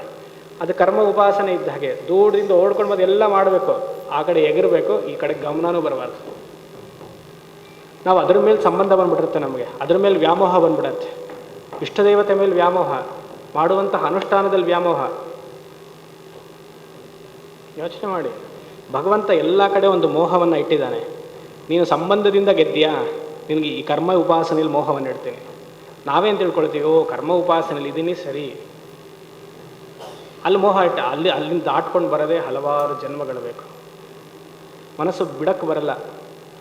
ಯಾಕಂದರೆ ಸುಮಾರು ಜನ ಹಿರಿಯರು ಅದನ್ನೇ ಹೇಳ್ತಾರೆ, ಗುರುಗಳು ಹಾಗೇ ಇದ್ದಾರೆ. ಅದನ್ನೇ ಪ್ರೋತ್ಸಾಹ ಮಾಡೋ ಗುರುಗಳೇ ಜಾಸ್ತಿ. ಆತ್ಮಜ್ಞಾನಕ್ಕೆ ಬಾರಯ್ಯ, ಪೂರ್ಣ ಆನಂದ, ಸ್ವತಂತ್ರವಾಗಿ ನಿನ್ನಲ್ಲಿ ನೀನು ಆತ್ಮಾರಾಮ ಸ್ಥಿತಿಯಲ್ಲಿರು.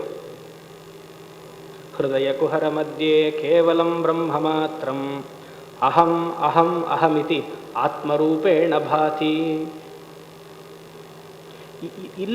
ಇಲ್ಲಿ ನೋಡು ಫಸ್ಟ್. ನಾನಿಲ್ಲ ಅಂದರೆ ಯಾವ ಕರ್ಮವೂ ಇಲ್ಲ, ನಾನಿಲ್ಲ ಅಂದರೆ ಯಾವ ಉಪಾಸನೆಯೂ ಇಲ್ಲ.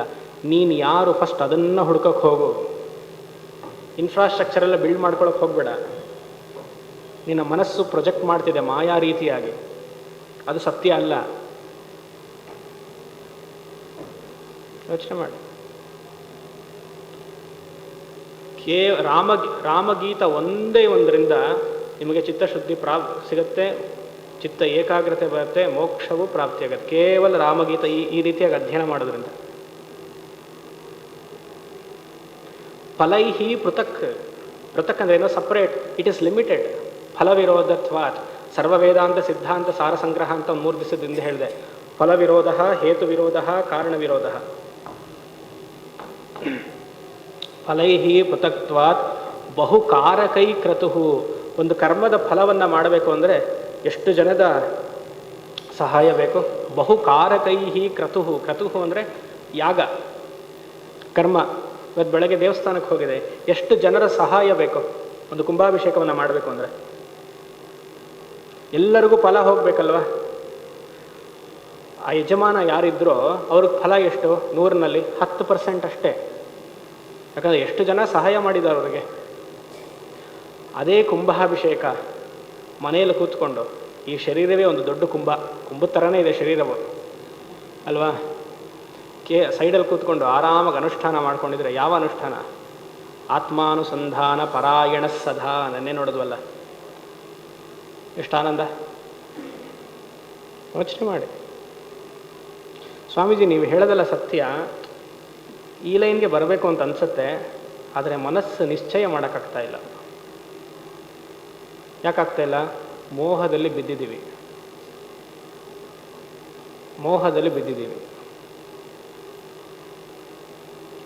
ಅದಕ್ಕೆ ರಾಮಕೃಷ್ಣ ಪರಮಹಂಸರು ಹೇಳೋರಲ್ಲ, you have gotten up from unripe ego. Unripe ego ಅಂದ್ರೇನು? ಅಧರ್ಮವಾದ ಈಗೋ ಇಂದ ಯು ಹ್ಯಾವ್ ಇವಾಗ ಕಮಪ್ ಬಿದ್ದಿದ್ರಿ, ಅಧರ್ಮವನ್ನು ಮಾಡ್ತಿದ್ರಿ, ಇವಾಗ ಧರ್ಮವನ್ನು ಮಾಡ್ತಿದ್ದೀರಿ. You have fallen from unripe ego to ripe ego. You have come, but you have not transcend the ripe ego also. ಅಧರ್ಮದಿಂದ ಧರ್ಮ, ಧರ್ಮದಿಂದ ಧರ್ಮಾತೀತನಾಗಬೇಕು. ಧರ್ಮಾತೀತನಾಗೋದು ಅಂದ್ರೇನು? ನಾನು ಸಾಕ್ಷಿ ಸ್ವರೂಪ ಅಂತ ತಿಳಿಬೇಕು. ರಾಮಕೃಷ್ಣರ ಮಾತು, ಮಹಾತ್ಮರ ಮಾತು ಹೇಳಿದ್ರೆ ನಾನು ನೀವು ನಂಬೋದು. ಅವಾಗೊಂದು ಹೇಳಿದ್ರು ಮಹಾತ್ಮರವರು, ಅದಕ್ಕೆ ಹೇಳಿದ್ರು ನಾವೆಲ್ಲ ಸಾಧಾರಣ ಜನ ಅಲ್ವಾ, ಏನೇ ಉತ್ತರ ಕೊಟ್ಟರು ಅದಕ್ಕೊಂದು ಡಿಫೆಂಡ್ ಮಾಡೋದು ಅಭ್ಯಾಸ ಆಗೋಗಿದೆ ನಮಗೆ. ಆದರೆ ನಾವು ಸರಿ ಆಗಲ್ಲ ಅಂತ. ನೀವು ಹೇಳಿ, ನಾವು ಸರಿಯಾಗಲ್ಲ. ಫಲೈಹಿ ಪೃಥಕ್ತ್ವಾದ್ ಬಹುಕಾರಕೈ ಕ್ರತುಃ ಸಂಸಾಧ್ಯತೆ ಜ್ಞಾನಮತೋ ವಿಪರ್ಯಯಂ. ಆದರೆ ಜ್ಞಾನಂ ಅದು ವಿಪರ್ಯಯ, ಕರ್ಮಕ್ಕೆ ತದ್ವಿರುದ್ಧ. ಯೋಚನೆ ಮಾಡಿ. ಅದರಿಂದ ಲಕ್ಷ್ಮಣ, ಕರ್ಮದ ಫಲ ಮಿತಿ ಕಮ್ಮಿ, ಜ್ಞಾನದ ಫಲ ಅಪರಿಮಿತವಾದಂಥದ್ದು. 23 ಸಂಪ್ರತ್ಯವಾಯೋ ಹ್ಯಮಿತ್ಯನಾತ್ಮಧೀಃ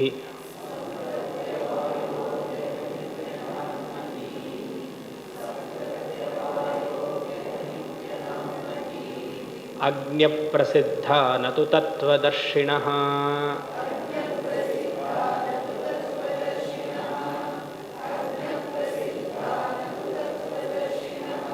ತಸ್ಮಾದ್ಭುತೈತ್ಯಾಜ್ಯಮವಿಕ್ರಿಯಾತ್ಮಭಿಃ.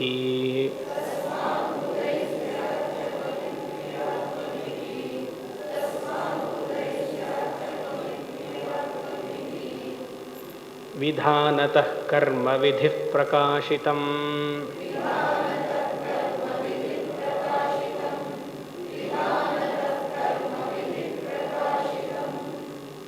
ಇದೆಲ್ಲ ತುಂಬ ಪ್ರಫೌಂಡ್ ಸ್ಟೇಟ್ಮೆಂಟ್ಸ್. ಹೇಗೆ ತಗೊಳ್ತೀರೋ ಗೊತ್ತಿಲ್ಲ. ಈಗ 12ನೇ ಶ್ಲೋಕದ ನಿರಾಕರಣೆ, 23ನೇ ಶ್ಲೋಕದಲ್ಲಿ 12ನೇ ಶ್ಲೋಕದ ಪೂರ್ವಪಕ್ಷೀಯ ಶ್ಲೋಕದ ನಿರಾಕರಣೆ. ಪೂರ್ವಪಕ್ಷಿ ಏನು ಹೇಳ್ದ? ಕರ್ಮ ಮಾಡಲಿಲ್ಲ ಅಂದರೆ ಪ್ರತ್ಯಯವಾಯ ದೋಷ ಬರುತ್ತೆ ಅಂತ ಅಲ್ಲಿ ನೋಡಿದ್ವಿ. ರಾಮ ಕೇಳ್ತಾನೆ, ಯಾರಿಗೆ ಪ್ರತ್ಯಯವಾಯ ದೋಷ? ಯೋಚನೆ ಮಾಡಿದಿರಾ? ಇದೆಲ್ಲ ಸಭೆಯಲ್ಲಿ ಹೇಳೋಕ್ಕಾಗಲ್ಲ, ಆದರೂ ತೊಗೊಂಡ್ಬಿಟ್ಟಿದ್ದೀವಿ ರಾಮಗೀತ ಹೇಳ್ಬಿಡ್ರಿ. ಪ್ರತ್ಯಯವಾಯ ದೋಷ ಯಾರಿಗೆ? ಪ್ರತ್ಯಯವಾಯ ದೋಷ ಅಂದ್ರೇನು? ನಿತ್ಯ ನೈಮಿತ್ತಿಕ ಕರ್ಮವನ್ನು ಮಾಡದೆ ಬೇರೆ ಯಾವ ಕರ್ಮವನ್ನೂ ಮಾಡಿದ್ರೆ, ಓಕೆ, ನಿತ್ಯ ನೈಮಿತ್ಯ ಕರ್ಮವನ್ನು ಬಿಟ್ಟು ಕಾಮ್ಯ ಕರ್ಮವನ್ನು ಮಾಡಿದ್ರೆ ಅದಕ್ಕೆ ಪ್ರತ್ಯವಾಯ ದೋಷ ಅಂತ. ನಿತ್ಯ ನೈಮಿತ್ತಿಕ ಕರ್ಮ ಅಂದ್ರೇನು? ಸಂಧ್ಯಾವಂದನಾದಿಗಳು, ದೇವತಾರ್ಚನ ವಿಧಿ, ಅಗ್ನಿಹೋತ್ರಾದಿಗಳ ಕರ್ಮ ಎಲ್ಲ ನಿತ್ಯ ನೈಮಿತ್ತಿಕ ಕರ್ಮ. ಅದನ್ನು ಮಾಡದೆ ಕಾಮ್ಯ ಕರ್ಮ, ಏನೋ ಒಂದು ಆಸೆ ಇರುತ್ತೆ, ಅದನ್ನು ಪೂರೈಸ್ಕೊಳ್ಳೋಕ್ಕೆ ಭಗವಂತನ ಹತ್ರ ಪ್ರಾರ್ಥನೆ ಮಾಡ್ತೀವಿ. ಇದು ಅದಕ್ಕೆ ಅವತ್ತು ಹೇಳಿದ್ನಲ್ಲ, ಕಾರೀರಿ ಇಷ್ಟಿ. ಕಾರೀರಿ ಇಷ್ಟಿ ಅಂದರೆ ಮಳೆ ಬರೋದಕ್ಕೆ ಮಾಡುವಂತಹ ಇದು. ಅದಕ್ಕೆ ಪೂರ್ವಿಕವಾಗಿ ಏನು ಮಾಡಬೇಕು? ಕಾರೀರಿಷ್ಟಿಗೆ ಮೇಯ್ನ್ ಅಗ್ನಿಹೋತ್ರ ಆಗಬೇಕು, ಸಂಧ್ಯಾವಂದನೆ ಆಗಬೇಕು, ನಿತ್ಯ ನೈಮಿತ್ತಿಕ ಕರ್ಮ. ಅದು ಮಾಡದೆ ಕಾರೀರಿಷ್ಟಿ ಮಾಡಿದ್ರೆ 12 ವರ್ಷಗಳ ಕಾಲ ಮಳೆ ಬರಲ್ಲ ಅಂತಿದೆ. ಅದಕ್ಕೆ ಪ್ರತ್ಯವಾಯ ದೋಷ ಅಂತ. Counter productive. ನಾವು ಮಾಡುವಂತಹ ಹಲವಾರು ಕರ್ಮಗಳು ಹಾಗೆ. ಯಾಕಂದರೆ ಸುಮಾರು ಮನೇಲಿ ಏನು ಮಾಡ್ತೀವಿ, 7:30-8 ಗಂಟೆಗೆಲ್ಲ ಪೂಜೆ ಇಟ್ಕೊಂಡ್ಬಿಡ್ತೀವಿ. ನಾವು ಹೇಳೋದು 6:45 ಎದ್ದಿದ ತಕ್ಷಣ ಏನು ಮಾಡಿದ್ರೆ ಪುರೋಹಿತರು ಬಂದುಬಿಟ್ಟಿರ್ತಾರೆ, ಸಂಧ್ಯಾವಂದನೆ ಮಾಡಲ್ಲ. ತುಂಬ ಚೆನ್ನಾಗಿ ಸತ್ಯನಾರಾಯಣ ಪೂಜೆನೋ ಗಣಪತಿ ಹೋಮನೋ ಮಾಡ್ತೀವಿ. ಫಲ ಏನಾಯಿತು? ನಿಷ್ಫಲವಾಯಿತು. ಯಾಕೆ? ನಿತ್ಯ ನೈಮಿತ್ತಿಕ ಕರ್ಮ ಮಾಡಿಲ್ವಲ್ಲ, ಇಟ್ ಇಸ್ ನಿಷ್ಫಲ. ಅದು ಇಲ್ಲಿ ರಾಮ ಹೇಳ್ತಿದ್ದಾನೆ, ಆ ಥರ ದೋಷ ಯಾರಿಗೆ ಬರುತ್ತೆ? ಪ್ರತ್ಯವಾಯ ದೋಷ ಬರುತ್ತೆ ಅಂತಂದರೆ ಯಾರಿಗೆ ಬರುತ್ತೆ? ಯಾರಿಗೆ ಕರ್ತೃತ್ವ ಅನ್ನುವಂಥ ಭಾವ ಇದೆಯೋ ಅವನಿಗೆ ಬರುತ್ತೆ. ಅರ್ಥ ಆಗ್ತಿದೆಯಾ? ಯಾರಿಗೆ ಕರ್ತೃತ್ವ ಅನ್ನುವಂಥ ಭಾವ ಇದೆಯಲ್ಲ ಅವನಿಗೆ ಪ್ರತ್ಯವಾಯ ದೋಷ ಬರುತ್ತೆ.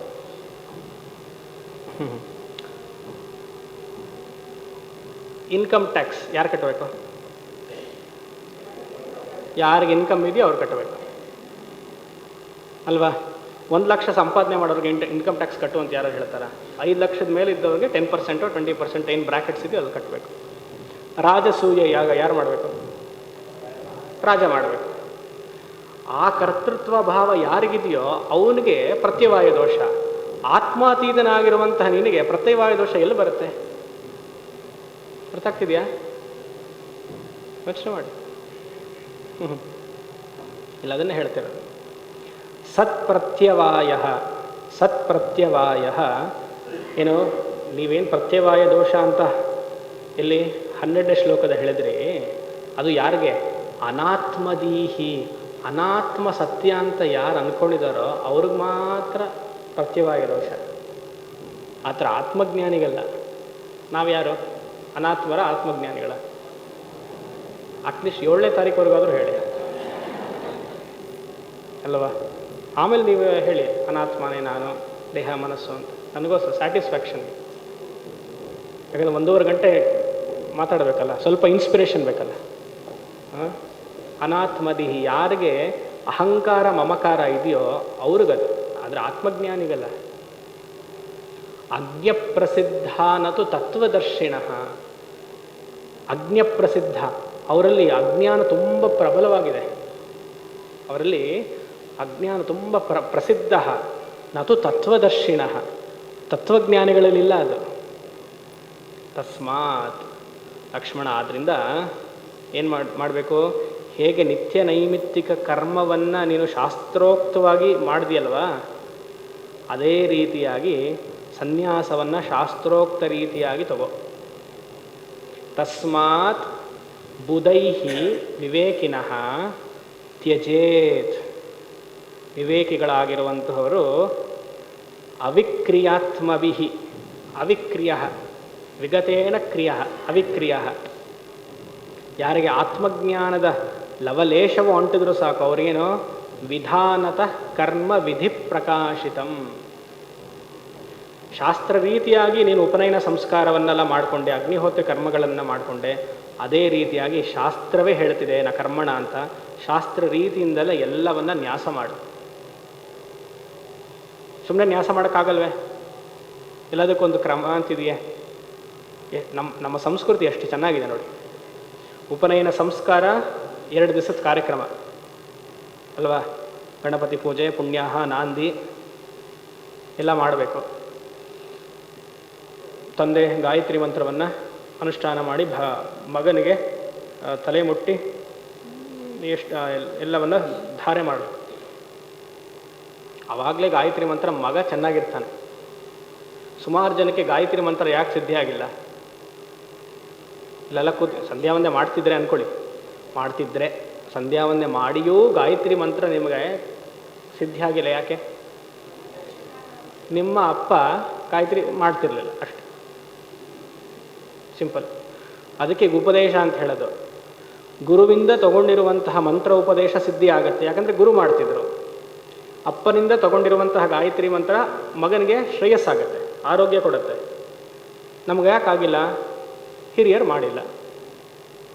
ಹಿರಿಯರು ಯಾಕೆ ಮಾಡಿಲ್ಲ? ಅವ್ರ ಹಿರಿಯರು ಮಾಡಿಲ್ಲ.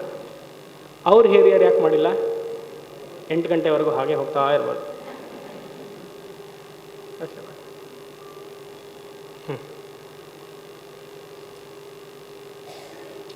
ಕರ್ಮವನ್ನು ಚಾಚೂ ತಪ್ಪದೇ ಮಾಡಬೇಕು. ಇವಾಗೆಲ್ಲ ಸಂಧ್ಯಾವನ್ನೆಲ್ಲ ಒಂದು ದೊಡ್ಡ ಇವೆಂಟ್ ಆಗಿಬಿಟ್ಟಿದೆ ಅಲ್ವಾ?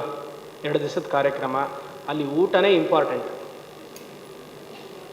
ನಮ್ಮ ಎಲ್ಲ ಸಂಸ್ಕಾರಗಳು ನಮ್ಮ ರಕ್ತ ಸಂಬಂಧಿಕರನ್ನ ಬಿಟ್ಟು ಯಾರನ್ನ ಕರಿಬಾರ್ದು ಅಂತ ಧರ್ಮಶಾಸ್ತ್ರ ಹೇಳುತ್ತೆ. ಉಪನಯನ ಆಗಲಿ, ಜಾತಕರ್ಮ ಆಗಲಿ, ವಿವಾಹ ಆಗಲಿ, ಅಂತ್ಯೇಷ್ಟಿಗೆ ಮಾತ್ರ ಕರಿಬೋದು ಅಂತ ಹೇಳಿದೆಯೇ ಹೊರತು ಮಿಕ್ಕ ಷೋಡಶ ಸಂಸ್ಕಾರಗಳೇ ಸ್ನೇಹಿತರನ್ನೇ ಕರಿಬಾರ್ದು ಅಂತವೇ ಧರ್ಮಶಾಸ್ತ್ರದ ರೂಲ್. ನಾವು 100